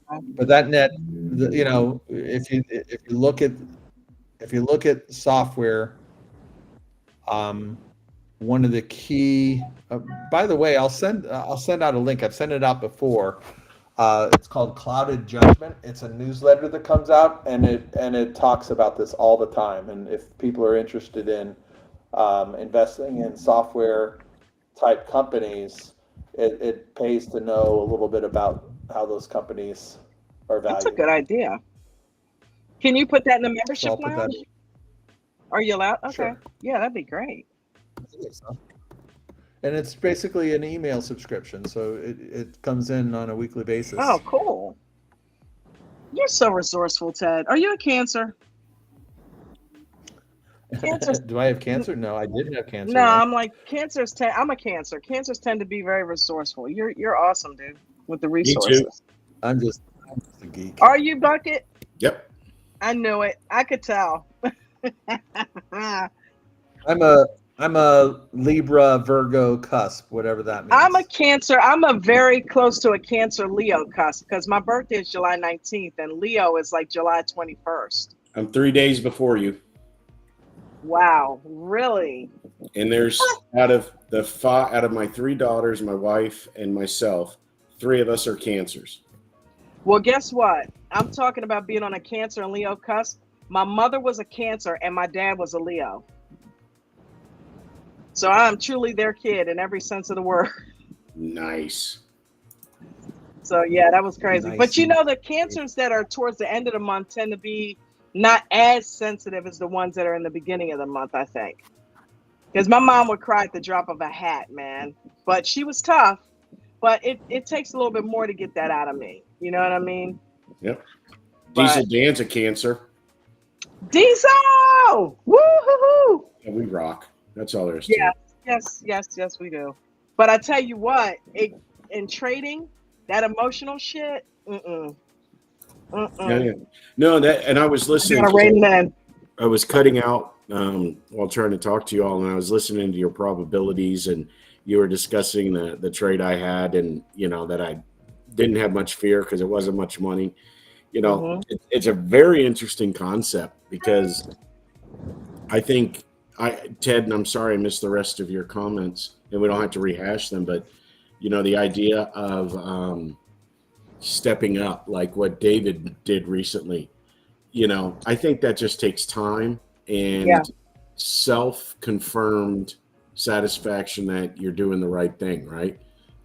So I would caution all new people, just if you have a good week, it doesn't mean double it next week, right? Right. I mean, be confident that your trades are going well and that your entrance and your exits are good, right? And because what you don't want to do is just think one week makes you, Gordon Gekko. It doesn't, right? I mean, Yeah. What? I had a great week last week, phenomenal, best week ever. Today was just a great. It was just a positivity day. It wasn't better than last week, but I mean that I'm not doubling anything next week. I'm going to just keep this because you double everything. All it takes is one loss, and you've lost everything you ever gained. Everything. I mean, and look how long it's taking David to step up his game. Correct. And from an ego perspective, I put him up against anybody. So, and that's why I like listening to Ted, because, he's going back and forth, because I remember about 2 months ago on the panel, Ted was like, yeah, I don't know how long I can do this because I may have to get back to my consulting ships. And, after the last month that Ted's had, I'm sure he's rethinking, well, maybe I can do this, just this. Yeah. And, he hasn't done anything to double the amount that he's investing every day. He's managing his risk, and he's performing. And, I guarantee you Ted's not going to be the one that goes, okay, well, if today I'm risking 2,000 in my trades, tomorrow I'm going 10,000. He's not going to do that. Just not going to. Stair step it up, just like you do. Actually, what? Actually missed it. I was talking about increasing my. No, I heard you say 2 to 4. That's why I said 10. So I know you're going to try and double yours, but you're doing that based on the confidence of the success you've had, not in 1 week, over 60 days. That's a difference, y'all. I've only been trading my entire life for 60 days. Right. And Ted has just performed outstanding, and he's been trading for a while, right, this past year. So I just want to let the new people know, pace yourself.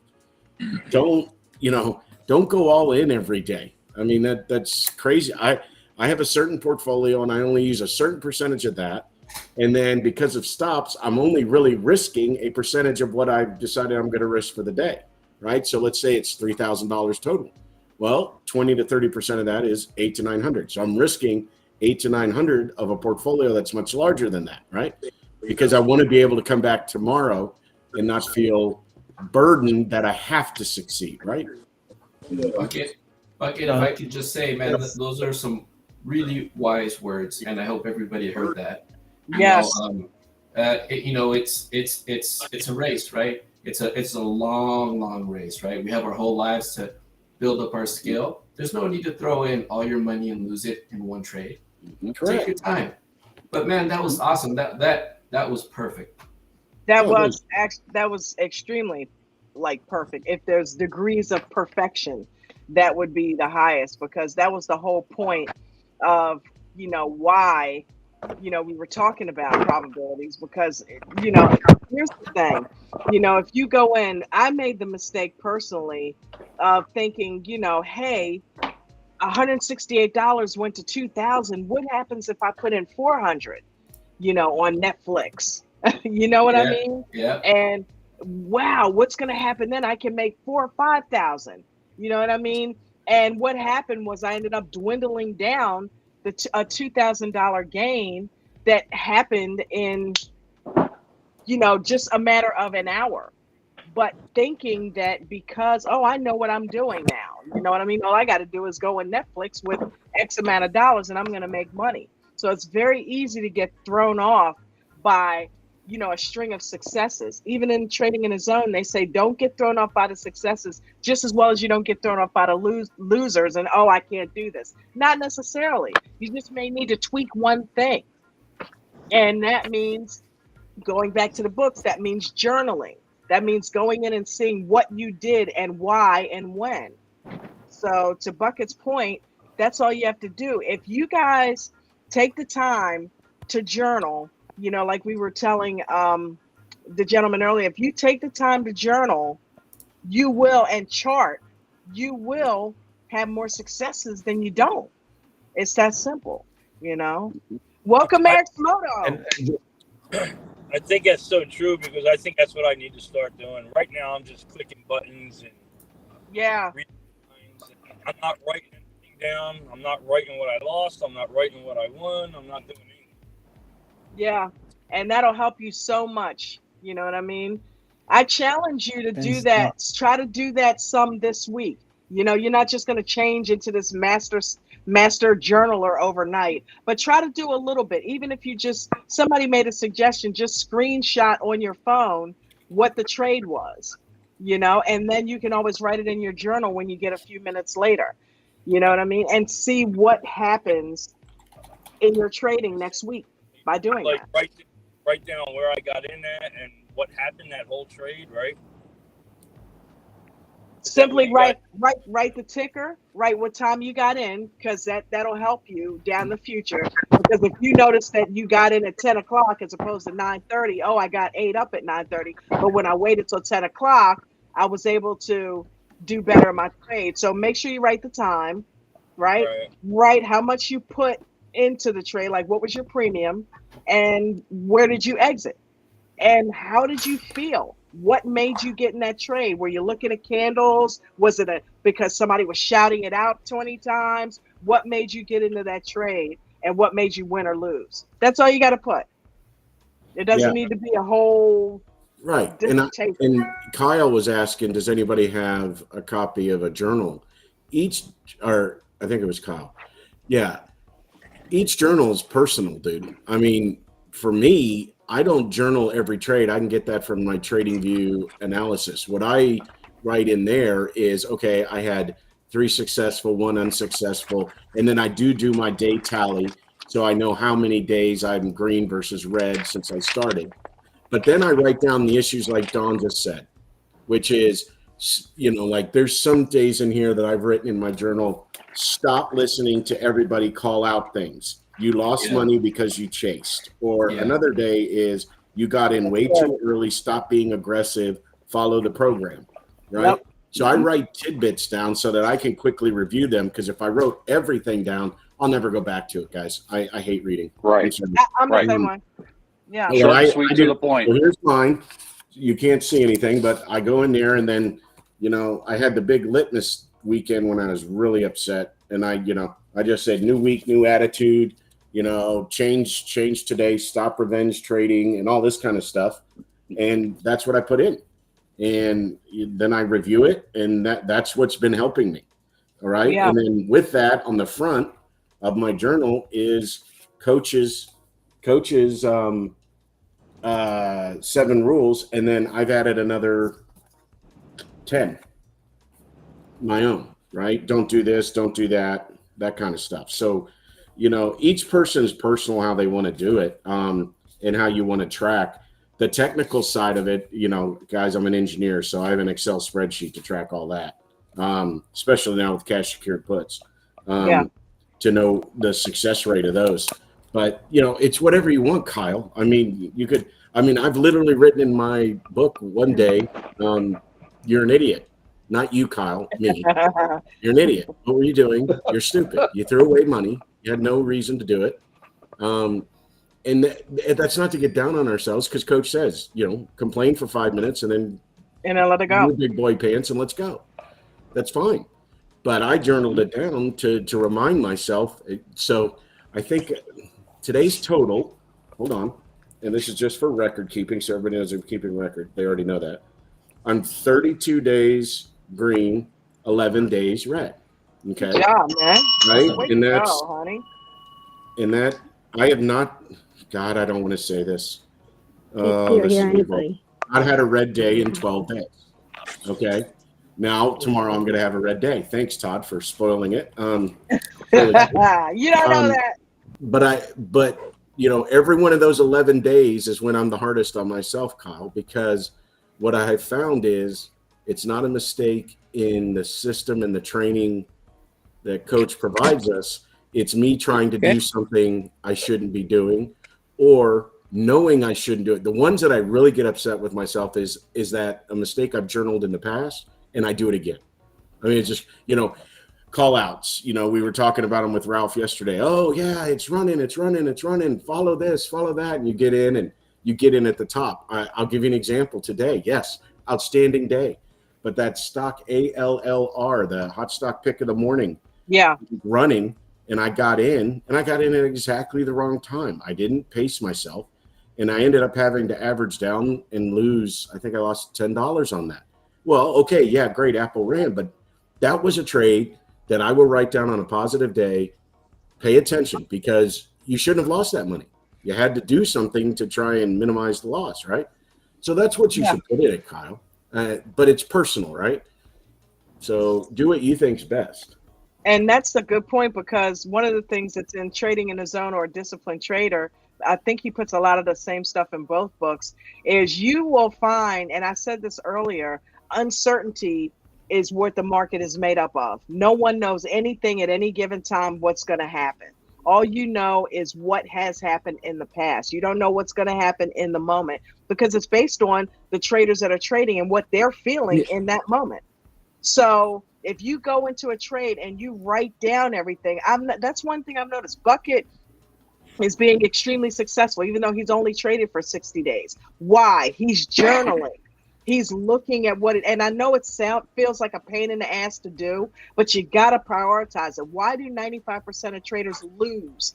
Because they don't do the little things, guys. They don't do the little shit, right?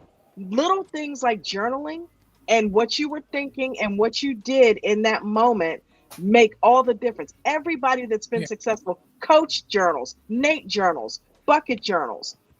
Anybody that I've heard that has done anything worthwhile has journaled, So, I mean, it's a small thing, but you got to prioritize it. You need to be the different trader. You need to be one of the ones that succeeds. And ones that succeed, write it down so they know what the hell to do the next time. Exactly. Is that? Well, and I've had the conversation with Coach. One of the things that he says, even if you did the following, trade, time of trade. Hey, here. Shout-outs in the house. Woo! Let's go, baby. Let's go. Let's go. What's up, Ian? Even if you took a journal and wrote the time, the trade, in and out, and a smiley face or a sad face. What Coach wants you to get, it's Pavlovian. He wants you to get in touch with how you feel about these trades. And if it was a good trade, why was it a good trade? If it was a bad trade, why was it a bad trade? If you can stitch those feelings together, and we were talking about this the other day, you'll remember what it was like when you had a good trade, and you remember how much it sucked when you had a bad trade. You'll create a situation in your brain where you're just going to avoid that pain. You're going to make sure that you put your stops in place so you don't do the same mistake over and over again. Whatever it is, whatever mistake that you're making, you'll learn not to do that if you get in touch with how you feel at the end of a bad trade. Does that make sense? And that's what the journaling isn't there for you to over document, because some of us, I don't work that way. But once Coach explained it to me, I've got my remarkable pad here. However you want to do it. Once Coach explained it to me in that kind of context, it made it much easier for me to trade. I wasn't going into spreadsheets or anything like that. God bless you, Bucket, for doing that. I just was kind of getting in touch with, what made a good trade and what made a bad trade, and that reinforces the coach's rules. If you really do examine that sad face trade, you're going to be able to pick apart what you did wrong, where you kind of cheated the system a little bit just because you wanted in. Mhm. Look at the doggy. The puppy dog. Well, yeah. Is that your dog? Yeah. Thank you, Mark. Does your dog bite? No. Mark McSee with Wait, the chat. is that a motorcycle or is that a Thank you, Cybertruck? Mark. It's a dirt bike. Cybertruck. It's a Cybertruck. So you guys, yesterday I ran into something I thought I'd never, that would never happen. So on Friday, I was talking. Well, we were here, and Ralph was talking about crypto, and he mentioned to me, he said, John, or JD, he said, hey, I need you to look at HUT. So I looked at HUT. I was like, oh, that's cool. It's only like $1, and it's a Bitcoin mining farm. I said, what I'm going to do from now on is anything that's odd profit, so another extra $1 or $2 or whatever, I'm just going to buy one stock every day I have a profit. Well, I bought one on Friday. Monday morning, I wake up and I look, delisted. Oh, So that sucks. it was my first red day. I lost $1.30. Hey, wait, whoa, back up, JD. Yeah. You said HUT? HUT, yeah. HUT 8 mining, unless I'm wrong, is up to $12 today.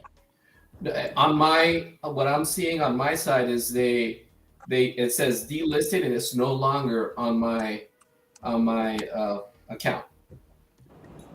Is that the HUT that Ralph's always talking about? Yeah, HUT mining, right? Yep. They merged with another company in Canada, I think. With US Bitcoin Corp. Yep. Yeah, they merged. So on the news, they said that if you own any of HUT, they would give you 0.2% of the new company. You just have to wait for the transaction to go through. It might be a while, but you'll get it. And that's not bad news because basically you got to know that they valued that fairly, right? 100%. But I never thought I would see a delisting. Yeah. If you get 0.2, you're at that's a good $2.20 now. delisting. Because it's at $12. There you go, winning. And that's good news delisting. That's not like the delisting of WNW. like we like Mullen is certainly to face in the next couple months. Yeah, it that was yesterday when that happened. Right. It was yesterday morning. Right on. Good news. Yes. Welcome to your first. Thank you. I don't know if anybody heard me, but I wanted to send a shout out to Mark McSee. Thank you for the third tip of the night, Mark. I appreciate you, buddy. Oh, thank you. Nice. Mark, you're the Christina. man. Hey, girl. Hey. Hey, girl. Hey. Hey. What's going on? My phones are all messed up. I can't. Hey, girl. Hey. Yeah, that's our greeting. Huh? That's our greeting. Mark's said from a hey guy. Yeah. Hey, girl. Hey, girl. Hey. What's going on? What do you want to be included in that, Ted? Hey, Ted. Hey. Hey, Ted. Hey. That's so funny. You're so funny you forgot to laugh, right? So, Christina, I found the sound bit with Coach testing you the other day. So, yeah, I'm going to come up with a real nice edit. That's why I haven't done it, because I couldn't find it. I had to remember the day. And it turned out to be Thursday. No, you didn't. Funny. No, you didn't. No, you didn't. So I'm going to edit that up for us, and I'm going to play it in tomorrow's John, you know what Can you you make should me do sound is you should edit it. Yeah, I'm going to do it real good. Okay. You should edit it so that it plays like quiz show music. In the gong. The gong That's a show. good idea. I like that. Wouldn't that be I great? like that. Yeah, Okay. thanks a lot. That's gonna make me sound Gong smart. show. Yeah. We're going to make that happen. Gong show. You can't use Jeopardy, right? They'll Put probably some flag confetti you in there for when she that. gets the right answers. Yeah, we're going to make that happen. Exactly. That sounds cool. I That'd can be so visualize it. Okay. That's it. We're doing that. That was a stressful So I'll work moment on for that me. tonight. I wasn't ready. I wasn't prepared, and then I'm like, and then I can't think. Well, at first, yeah, but then you came through like a champ with flying colors. So Yeah, you. Well, then I totally- got thrown off. You were just put. You were I got put on thrown the off by spot. something. So, you know. Stop it. Yeah. Hey guys. Remember, I didn't hear it. I heard it when I listened back. I know what you're talking about. Trading. So I applied for Webull's options trading, and they denied me. They said I had to have 2 years of experience, and I had to show taxes to prove to them that I can be an options trader. Well, I got lucky. And then I applied for Robinhood, and they approved me right away. Yeah. Yeah, Robinhood was easy. Yeah, Robinhood was easy for me too. Yeah. Of course, I had somebody coaching me through it at the time, so. Yeah, I don't know. I just kind of feel deflated on that one. It's just like 2 years. How am I supposed to show them 2 years of options trading if they won't let me do options? You don't have to prove it. That's what they said. If I don't submit the paperwork within 2 weeks, they're just going to go ahead and cancel my request for options trading.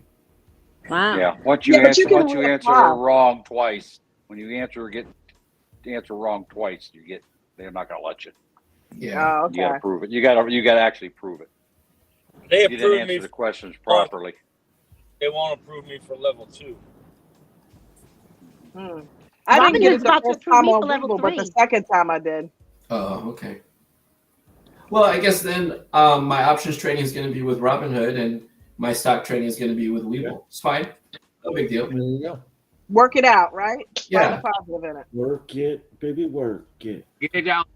Hey guys, I was going to say tomorrow, watch Meta and IBM. They just announced a coalition for open AI. Uh-oh. I told you guys. I said standard I think ChatGPT OpenAI is coming out with an IPO soon. No. Hold on a second. Wait, this is interesting. Say that again, Ted. Long term. I've got to go to the little girl's room. They announced an AI to remain open. The criticism of OpenAI is now kind of largely owned by Microsoft, and so now the commercial interests are taking over. That people are concerned that Microsoft's going to have too much power in that. So it looks like 20 different companies, a coalition of AI focused groups. 50 artificial intelligence companies and research institutions are forming a more open AI standard. I don't know how it can be more open than Microsoft. Microsoft has it on Windows 11. You can just go up to Bing and it's already on there as a co-pilot. It's under the hood, Yeah. right? So the big concern is it might recommend Microsoft products. It might point you to Excel as the standard for spreadsheets when there are other companies that have spreadsheets. So this is just kind of another chess move in this whole AI saga. So that's IBM let's and face it. Microsoft? Let follow the money. Who's funding IBM and Meta? Who's funding this the most? Who's got most money in the pot? That'd be Microsoft. No, it's IBM. IBM and Meta are forming the coalition with 50 other companies. Oh, Meta. Who's funding? Who's the funding helping fund the growth? Usually that's really egalitarian. They'll probably have a list of maybe 10 major players that are the sponsors, and then everybody else will have a voice. Yeah, but I'm talking about is as of yesterday, who was forking a lot of the money in there. Probably That's Meta. what scares them, I think. Probably Meta. Probably. Meta, Google, and Microsoft were the players, and recently you've got, never forget that you've got Richie Rich, Elon Musk. And They get rid of him. don't forget, Ted. He said someone to go Has an AI project going as well. Don't forget about this woman. Who's that? Yeah, who is that? Can't see. Eric Smoda. Who? Who's Eric Smoda. Nancy Pelosi. No. Does she have an AI? Pelosi. And You're it wearing has her the on your X in her shirt? eyes. Flattering photo. X is on her eyes. And it says Day Trader of the Year, and it says 2 X's in her eyes. Like an inside joke. Oh, that's so funny. There's a website that you can trade along with Nancy. That they basically just issue It's an ETF that basically follows Nancy's trades. That's awesome. Oh, we're having a watch party. What are we watching? Yeah, what are we watching? Bruno, come on in, Bruno! man. Are you done with your work? Grab a beer. Let's go, Bruno. No problem, Bruno. Happy to donate. Hey, I think we got the max in here right now, ain't it? I think we got room for one more, I think, if I remember The correctly. Brady Bunch. Well, I'm going to go ahead and back out and let somebody else in because I'm tired and I'll see y'all in the morning. Nate, you coming out? Hey, Come on, Nate. Yeah, I'm Come on, tired. Nate. I didn't even know you were Getting here. started. Nate. By the way, Microsoft is the largest. Go grab a Microsoft's the Crustable. largest financial investor in OpenAI. Grab a Crustable and sit on down. In OpenAI, yeah. But this I is don't eat my Crustables at Mark, night. this is a different You don't eat them at standard night? altogether. I don't eat them at night. I can't believe Nate didn't buy Smuckers after earnings.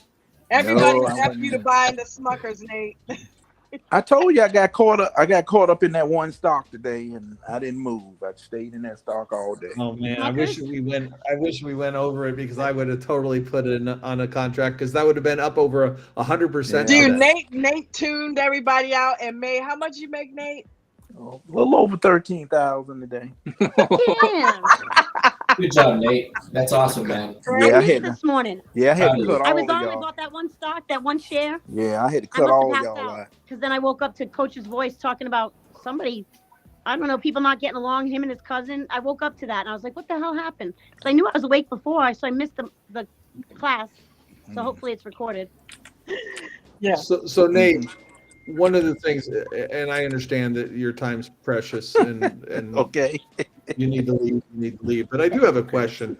I think you said something today that it's important that all of us, who are there in the morning, that we try to strive. What do you recommend in terms of, because it can get pretty noisy there? Oh, there we go. What do you recommend? It seems like it impacts you sometimes where you have to turn down the volume on your machine. Sometimes I think we need to stay with the trading platform. I mean, if we trading, the only thing concern me. I ain't really concerned about me so much because I can just, tune y'all out, cut y'all off, whatever. But we got a lot of new traders in there in the morning that specifically come there for just to learn from what we're doing. And I think sometimes we do a disservice to them by, talking other stuff that really don't have nothing to do with trading. That's all I Right. was saying. And, So you want to bring a little more focus into that morning session, and Yeah. I agree. I think that makes a lot of Yeah. sense. Yeah.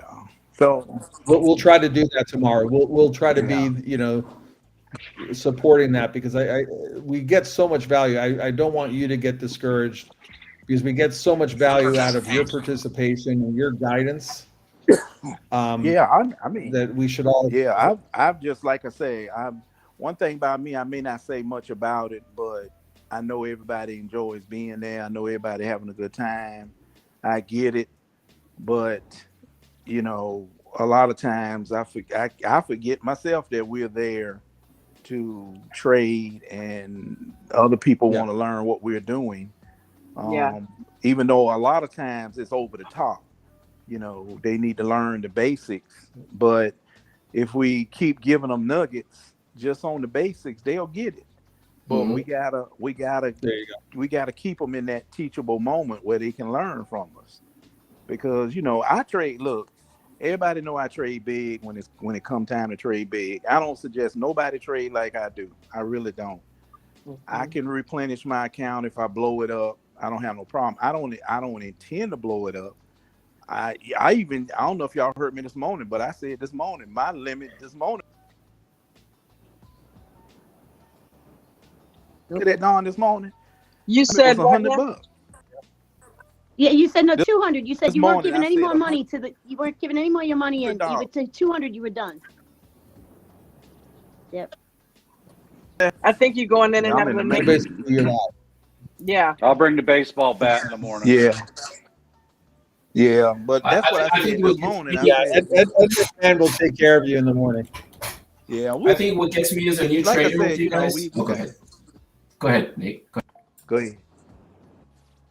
No, I was just saying to the people just watch us do what we do. That's what they're there for.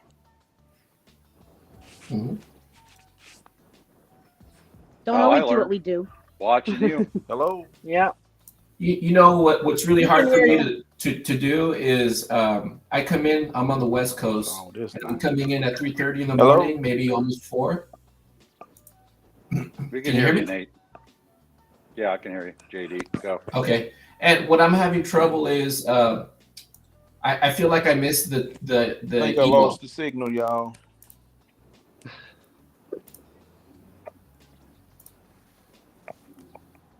Sorry, Nate. Go ahead, JD. You Oh, feel like Can you y'all missed hear me what? now? I feel like I missed the Evo. Oh, go ahead, Nate. Go ahead.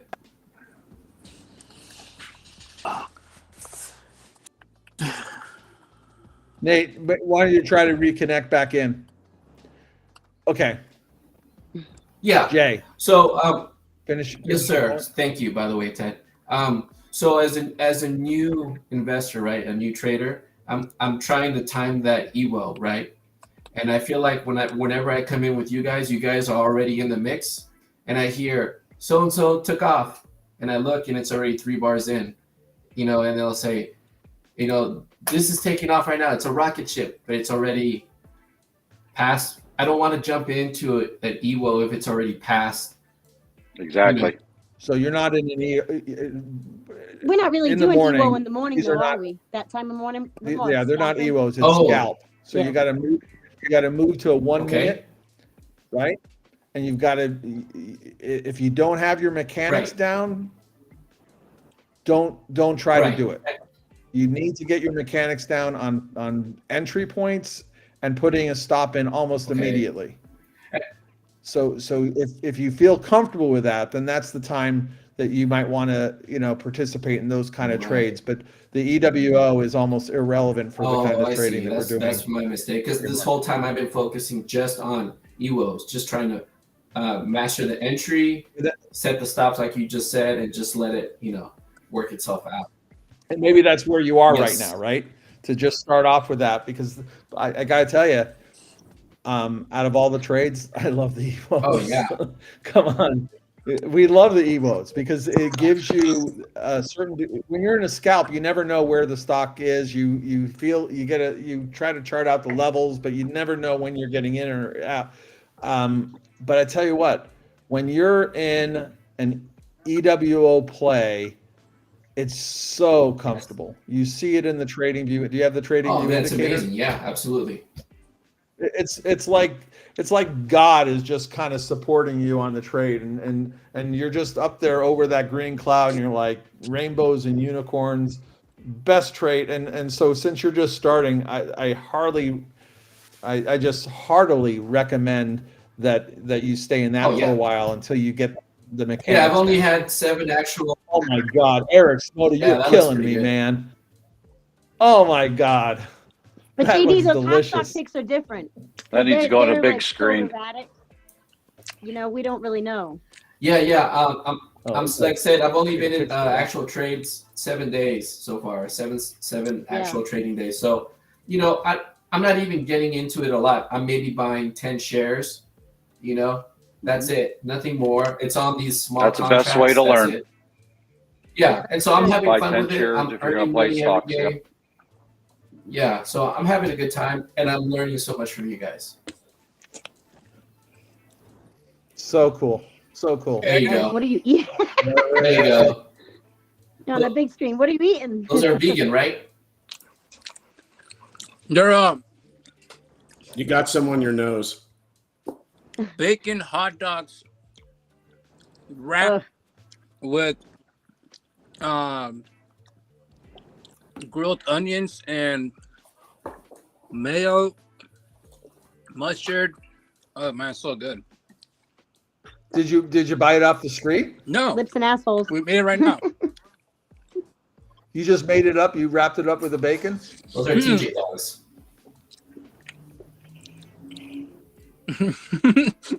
Don? No meatless Monday for you, huh? Look at Don. Don's dying. Don's like, no!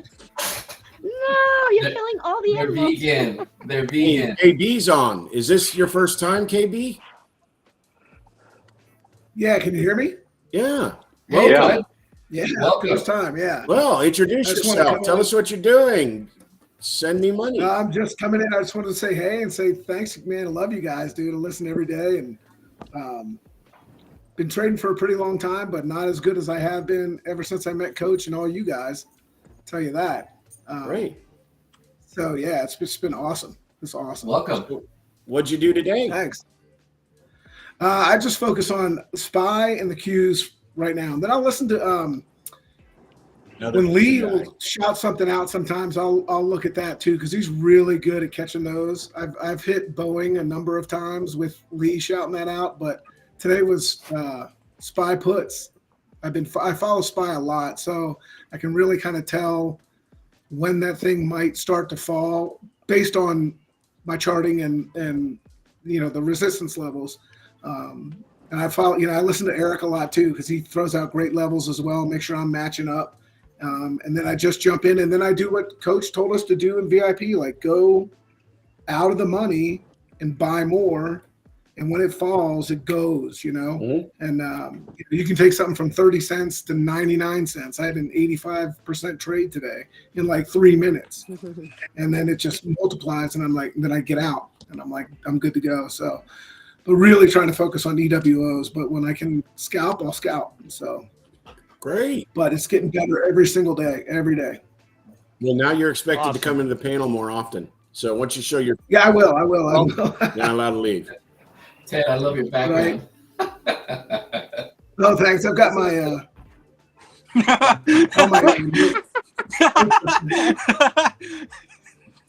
oh yeah, there you go. First rule of thumb. You should put some scrapple on that thing, Eric. That's actually ethically responsible, right? Right. KB, are you He's a got the vegetarian? pink snout. He's got the belly. KB, are you a vegetarian? No, in fact, I've experimented with carnivore as well. Just 30 days on nothing but meat. It was epic. Yeah. A ribeye a day. Don's going to cut this thing off here very quickly. I talked to. I met a woman that was carnivore, and she's like thin as a rail. I'm like, oh my god. Yeah, it's crazy. We shouldn't talk about that. This is a family show. I mean, our intestines are not meant to digest meat. I know.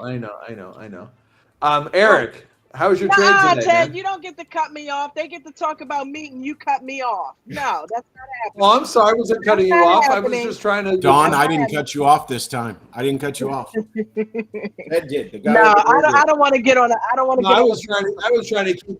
I was actually doing it to protect you because I felt like it was just going to. I know, right? I'm going to throw up in my mouth. Thank you, Ted. Actually. Yeah. But he did make that hot dog look good. Here I am taking it off to Eric while he's eating a. So, Don, can you evaluate for us? Is an Uncrustable vegetarian? Jen looked at the packaging when I got it, and the bread, the crust that's like makes up the pie, I think that may have dairy in it in the baking process. So it's vegetarian, but it probably isn't. Yeah, vegan. it's not vegan. It's that's that. Or Mexicali hot dogs.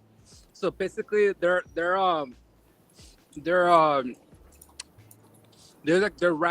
wrapped hot dogs, and then we put mayo on the bun.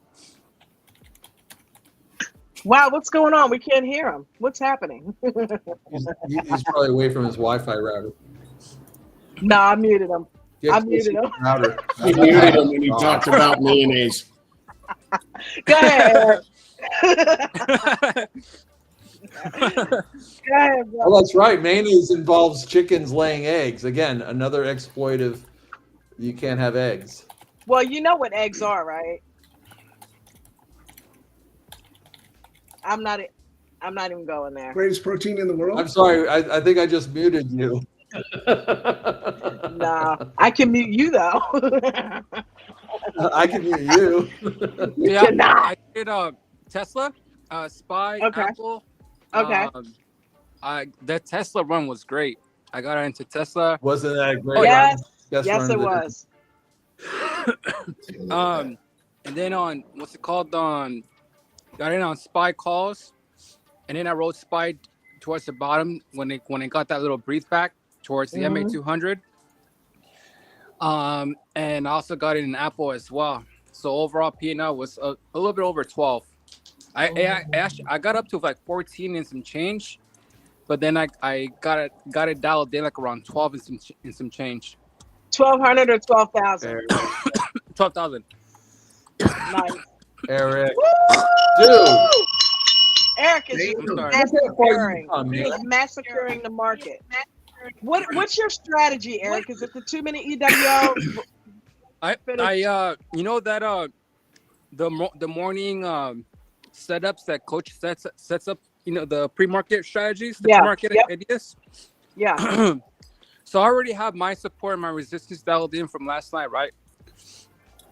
And what I do when I wake up, I just kind of like reanalyze my support and resistance, because obviously in the morning it kind of moves, right?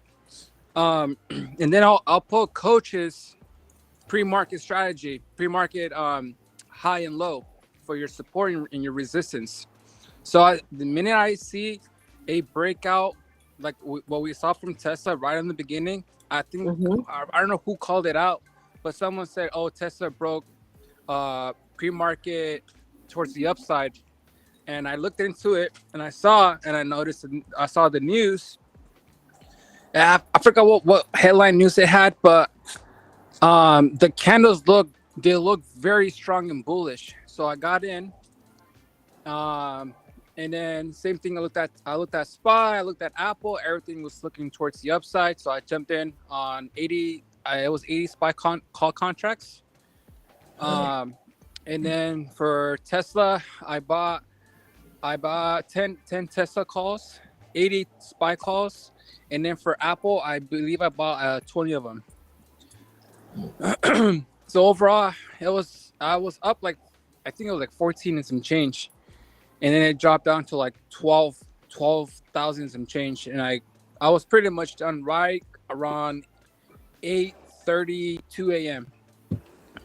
Wow, man. What size bets are you making on these? Typically on SPY, I had 80 SPY call contracts. Wow.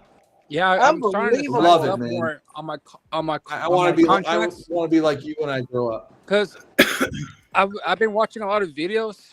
I literally spend like my entire days just watching videos, and I was analyzing coach, and I told myself, okay, I already have enough buying power, right?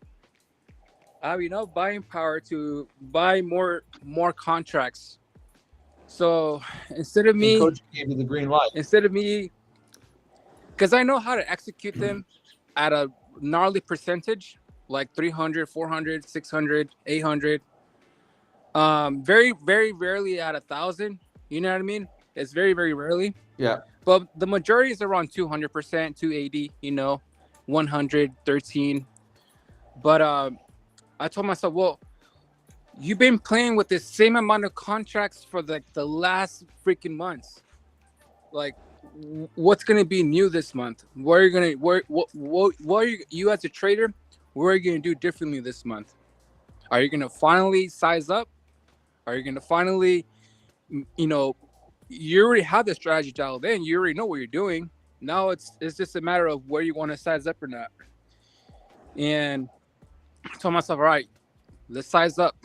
You know, look for the perfect entry, the perfect setup. If it looks too risky, there's no need to size up. If it looks good, if it's a good setup, and everything is aligned, five star trade, then I'm gonna size up, and that's what I did. I went ahead and typed in the numerical number that I wanted to put, and I hit enter, and I bought it. Nice. And it was like like a huge adrenaline rush, right?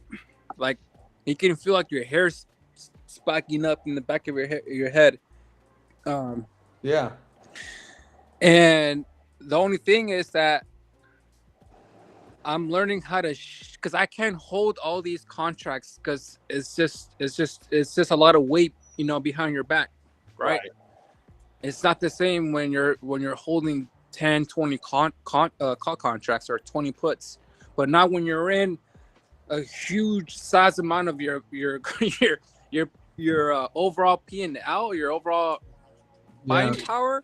Then you kind of like one dumb mistake, you can lose a lot of your buying power, right? So, but I managed to stick to the plan. Everything looked right. Everything looked aligned. Nothing was telling me to like, hey, get out.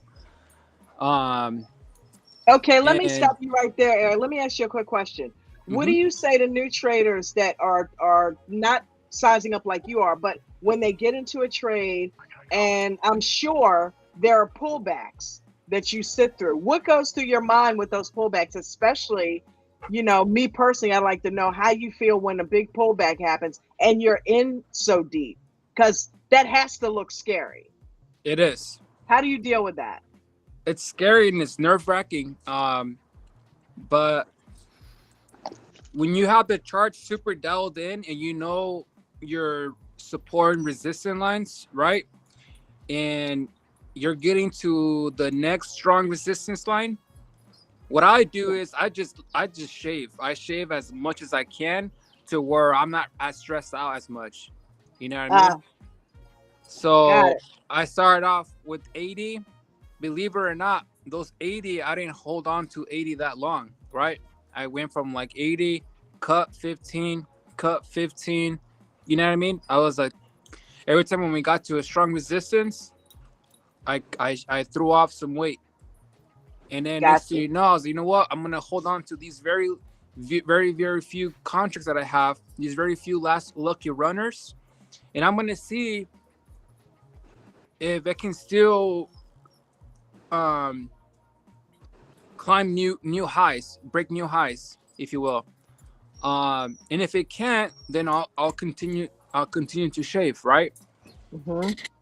We'll get to a strong resistance where I will tell you like it's not going to break it. You should know as a trader that all right, this is a tough resistance. It's not breaking it, right? And your EMAs, your 9, your 21, they're going to start to curl down. It's not going to like that resistance line. So the last very few runners that you have, you got to decide, should I cut the cord here and collect my last very few gains that I made? Or should I just leave one last running? And that's what David does a lot. Notice that he always leaves that one last two. Or lucky two, yeah. So you can do the same thing where you can just leave like, your last lucky two or your lucky one contract and kind of go from there. You already collected all the money. You already collected like 90% of the profit. Now it's just leaving that one contract to see if it can make you newer highs or newer lows. But now holding all 80 like Jimmy and Brady, I'm not at that level yet. You will be though. You'll be our next millionaire. Because they can hold the difference between their mentality and ours is that they can hold that amount without stressing, without ripping your hair off, or without like that's the only difference. Once I'll get to that point where I can hold all my contracts that long, but for now I'd rather play it safe. I don't blame you. It's better to play it safe than to wreck your account, Yes. Eric, when you purchase your contracts, do you put in an initial stop or not? I do. And what is your stop usually? It's like around 30 to 35%. Oh wow. Okay. Awesome. Yeah, I let it breathe. You're playing by the rules. I let it do its thing. I'm not gonna let it stop me out, and I'm not gonna bleed out by 1,000 cuts either. Right? But that must make you nervous. That's that adrenaline rush that you're talking about, because going down 30% on 30 contracts. Yeah, but that's only if you enter late. But if you enter at the right time where you're supposed to enter, meaning like a breakout, like it finally broke this pre-market high or pre-market low. You know when you entered somewhat at a good entry. There's never a perfect entry, right? But you know when you entered at a good entry, you should be fine. But it's always when you enter late is when you experience those nasty brief packs, if you will. Well, yeah, and depending on the stock, right? A volatile stock might do that. But Eric, man, oh man, I am so glad that I know that you came in at the later part of the show, but for me, this is a really valuable, because you're where I want to be. And the awareness, I've had a pretty good month, and the awareness now that I can crank up the dial a little bit. It's nice to see somebody over on the other side. So thanks for sharing. Yeah, I was just tired of playing with the same amount of contracts, like the same amount, the same 10, the same 20, the same 10, the same 20. And you already know the amount of gains you're going to see, right? The same amount of gains. You're not going to expect to see like a lot of gains from what you bought. And I want, it's time for me to get paid a little bit more. I already know what I'm doing. Like, now it's time for me to size up. I'm not gonna throw in all my money in the my trade, right? But I'm gonna throw in a large amount where I can make a good amount. And this time, there you go. I was like, what? I'm gonna go in and buy 80 spies. I'm gonna buy 20 Teslas. I bought 10 Teslas. I'm gonna buy 20 Apples, and I'm gonna do it. Nothing's gonna stop me from doing it, because I saw I'm seeing the setup. I'm doing what I always do with the same amount of 20 or 10 contracts. Why not increase the amount, right? What's the difference? What's the difference, right? Now the only difference is can I hold all those 80 compared to, like, if I had 20? Maybe not, right? But I can shave to release some steam off my back, or some pressure off my back. And that's what I did. I hold on to 80. I was up a great amount. I collected some profits. I left, I would say maybe like 30 left. I left those running. I shaved when we got to a critical area. I wasn't sure if it was going to break and hold that critical area. So I told myself, well, let's go ahead and shave more. Let's collect more profit here. Because I don't want SPY to breathe back really bad. And next thing you know, I'm losing a lot of my hard-earned profit, right? Yeah. So when we get to these critical levels, I shave. So, and next thing you know, boom, it broke that resistance, and now it's making newer highs. Now I'm making more money off those last 5 remaining contracts.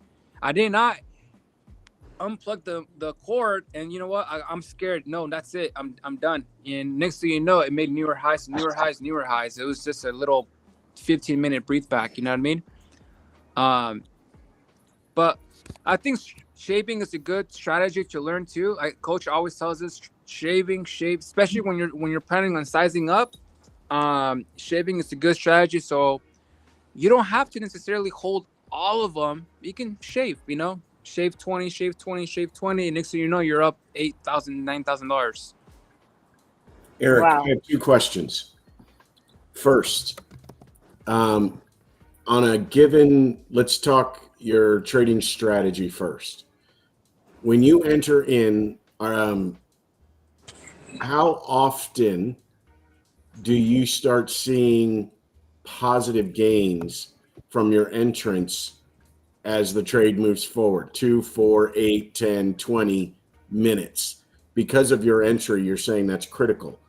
So how often does it happen that you get into the trade, it goes up a little bit, and then it drops? I mean, what's your percentage? That happens a lot with SPY, not so much with Apple.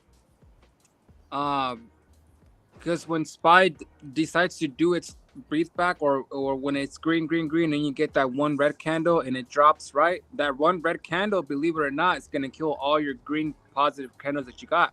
It only takes that one red candle for SPY to really hurt your positive value. On Apple, you won't feel it as much. I think that's the reason why David likes to trade Apple, because when it does, when you do get those red candles, it doesn't affect your P&L as much. With SPY, it does. That's why when you're trading SPY, you need to have a different mindset, because you're not going to be green the entire time. Yeah. You got to be more patient with SPY, because SPY it's a highly volatility stock that you enter on the 2-minute EWO, and the majority of the time you're not going to be green the first couple of seconds, right? Once it starts stepping up, then you're going to be green, right? The beauty about SPY though is that when you get it dialed in, right, it does pay you very, very lucrative. Right. And okay. So the second part of the question is, in a given week, how many days do you, on average, your performance are positive, and how many are negative? 4 to 1, 3 to 2, all 5? I'm only negative when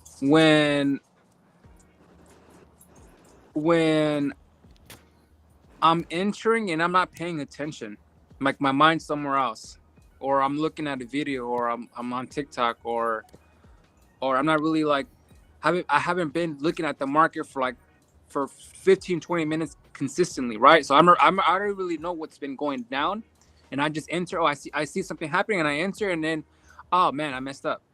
That's the only time I mess up. But when I'm really focused and I'm looking at my charts for like an hour, I hardly barely mess up. But red days, I would say, I'll have a red day, like, and my red day won't be as bad compared to like back in the day. I would say, like, say out of 10 trades, how many would you say are green? Out of 10 trades, I would say probably like 3. Okay. Pretty good. Nice. It's a good ratio. 70%. That's deep. Yep. No, just wanted to ask. Appreciate you. I do mess up, and that mostly comes from scalping. That doesn't really come from the EWO. That comes from the scalping when I already hit my P&L goal, and I see some headline news and SPY decides to drop, and I enter on a put, and then I write it down, and I want more, and then that one green candle brings it back up, and I'm just like, oh, there goes all my gains. You know what I mean? Yeah. So, because it'll be a huge green candle sometimes that'll do that. But rarely do I ever mess up on the 2-minute EWO, unless it's like a fake EWO. That's the only time I'll mess up. Like, I enter in a 2-minute, and then it ends up not being a 2-minute, it ends up being a fake EWO. Yeah, reverse. But I only do that because of desperation. You know what I mean? Okay, explain what a fake EWO is. A fake EWO is when it's been red the entire day, right? You've been let's say Apple, it's been down the entire day, and then finally you start to see it's starting to correct itself, and it's starting to rebound back close to VWAP, but it hasn't gotten close to VWAP yet, right? And you're starting to see that first green bar for the first time, even though it's been red the entire day. And you're like, oh snap, is it going to bounce back to VWAP? Maybe possibly break VWAP, right? And you start seeing that first green EWO bar, which is going to be this one right here, and then you see it like halfway forming. That's like a halfway bar, and then you start seeing the first bar, and then you start seeing the second bar like this, but the third bar is not as big as the second bar, right? So you question yourself, like, okay, what's going on here? And then the fourth bar ends up being red. And you're just like, oh, okay, it was just a breathe back, you know what I mean? And then it continues going back down. Okay. So Geo Jove in the chat wants to know, how far away do you buy? Like, how many weeks? For SPY, it's same day. For Apple, I believe it's Friday. So same week. Same day for SPY before lunch. Okay. Does that answer your question, GeoJove? Because when I trade SPY, I'm buying at the same day expiration, right? Because I'm going to close my trade the same day. I don't hold my contracts overnight. I never had. I'm just, to be honest, I'm just I'm scared to do that. Well, you should be. I mean, it's a lotto if you do that. Yeah, unless I'm buying it like 90 days out, right? But yeah, I like, because anything can happen overnight. Coach trained me more like on the 2 minute, right? That's where I got more trained at. That's where I felt like I spent more of my time was just on the 2 minute and learning support, learning resistance, learning what indicators really work, which indicators don't really work. And I feel like I have like the same style like David has, like the 2 minute Evo. I feel like I'm like in the same niche as him. Some people are scalpers, some people are 2 minute Evos, some people are breakout traders. You only look out for breakouts. Some people are long term, right? But I feel like I found more of my success in the 2 minute, because that's where I spend most of my majority of time was on the 2 minute, not so much on the long terms. Because once again, I started off with a small baby account with $300, so playing long term is kind of hard when you have $300. But right. Well, that's what Jay was talking about, and we're like encouraging EWO all the way, and that's baby. what Coach said. You know, if you wanna grow your account the smoothest, fastest, most relaxed way is from the 2 minute, right? And you can do it not on a crazy stock. You can do it from just Mara. You could do it from Jimmy. We should always trade Mara. You can do it from the triple Qs. You can do it TQQQ, SQQQ. Are you stuttering? Huh? Every time when I say triple Qs, I can't say SQQQ. You can say the SQs. QQ. Hey, Patience for Pennies is saying Moto Masterclass tonight. Yes. And I have to agree. Yes. Really, I hope Coach is watching because, he just loves the hell out of you. Your story of being laid up with a disability in a hospital bed, based on, right here. Unsure about what your future is going to be. Look. Oh, wow. Yeah. Just to hear your story over and over again, and now you're reaching new heights. Way to go, buddy. Yeah, absolutely. You're inspiring the hell out of me right now. And absolutely. If you guys are planning, if you guys are at that point in life where you feel like you should start sizing up, really think about it and really plan ahead and pick a right amount. Don't go overboard where it could affect all your P&L, right? But choose a fair amount where you feel like that's a good, comfortable size amount. I picked 80 because I was like, you know what, 80 is fine. It's not a lot. It's not a low. It's not a little bit either. Right in the middle. Right in the middle. $80,000. Wait a minute. What? 80 contracts. You gotta find your happy medium. Oh, 80 contracts. I'm like $80,000. Oh yeah, I'll put that all on red. And remember, dude, shave. If you can learn how to shave properly, my gosh, that helps a lot with the stress. Well, Eric, on the other side of that, remember the cookie? Yeah. Mm-hmm. The other side of that, and David's really good at this, is, Danny DeVito it, but when you start to see it, you look for those opportunities to throw in more toes. Yep. Right. Yep. And the only difference between Jimmy, Brady, and us is just the size. There's a size amount. That's it. It's the behavior of the stock doesn't change, right? Jimmy's in at the same time that I'm in with my little namby-pamby trade, and the results are percentage-wise, the results are exactly the same. Just so happens Jimmy breathes rarefied air. Uh-huh. He's in Montana, Yeah. right? In a ranch because he has been so successful that he's bought something like 80 acres? I Some think big it was ranch. like what, 126 or something like that. 126 acres. So yeah, Eric, what are you going to do with your first million? To be honest, Ted, I'm planning on opening up an ADT office. Probably out here in Palm Springs, Palm Desert area, and just go in there and just trade,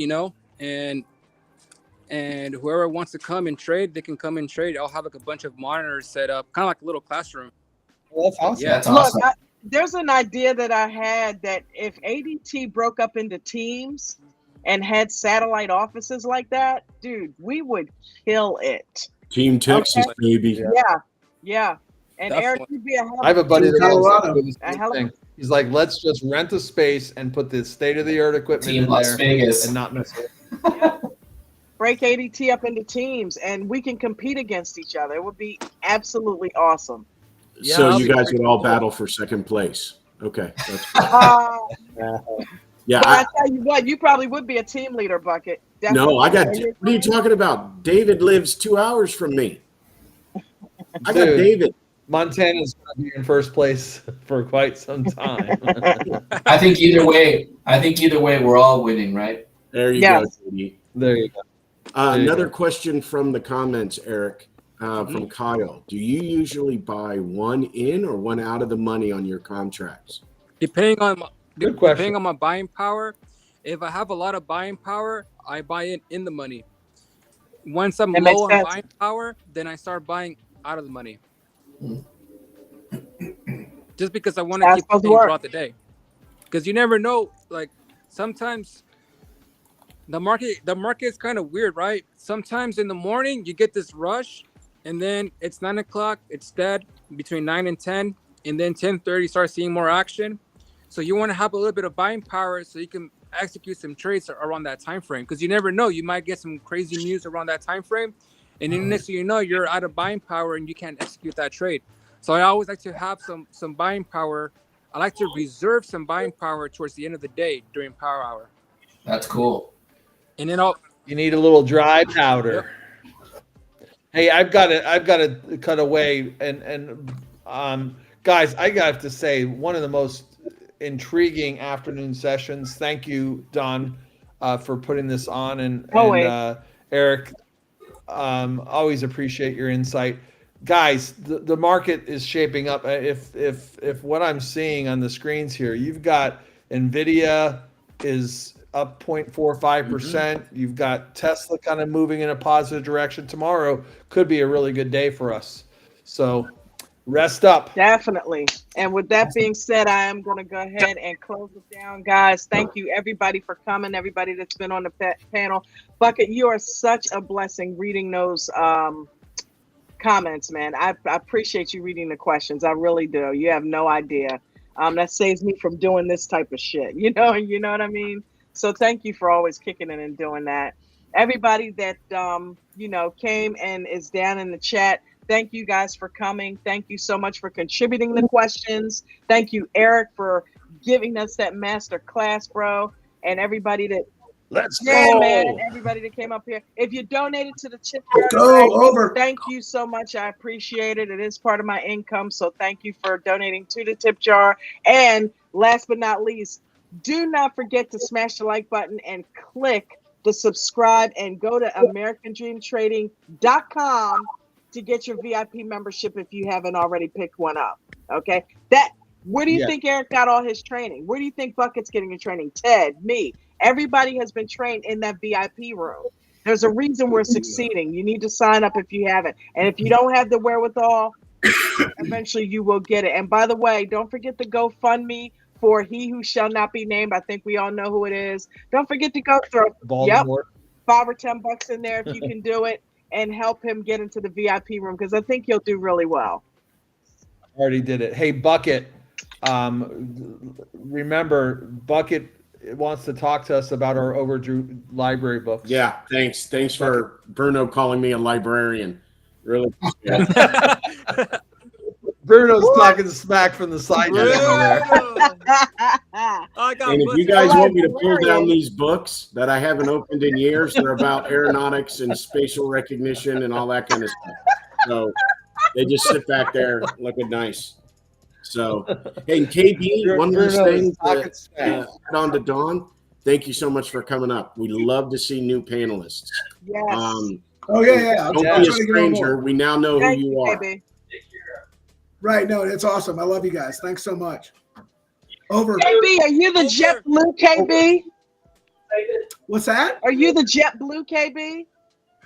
Yeah, I did some JetBlue, and then I did a lot of Boeing, and then I haven't touched those in a while, but now I'm kind of dialed into Spy and Q. Okay.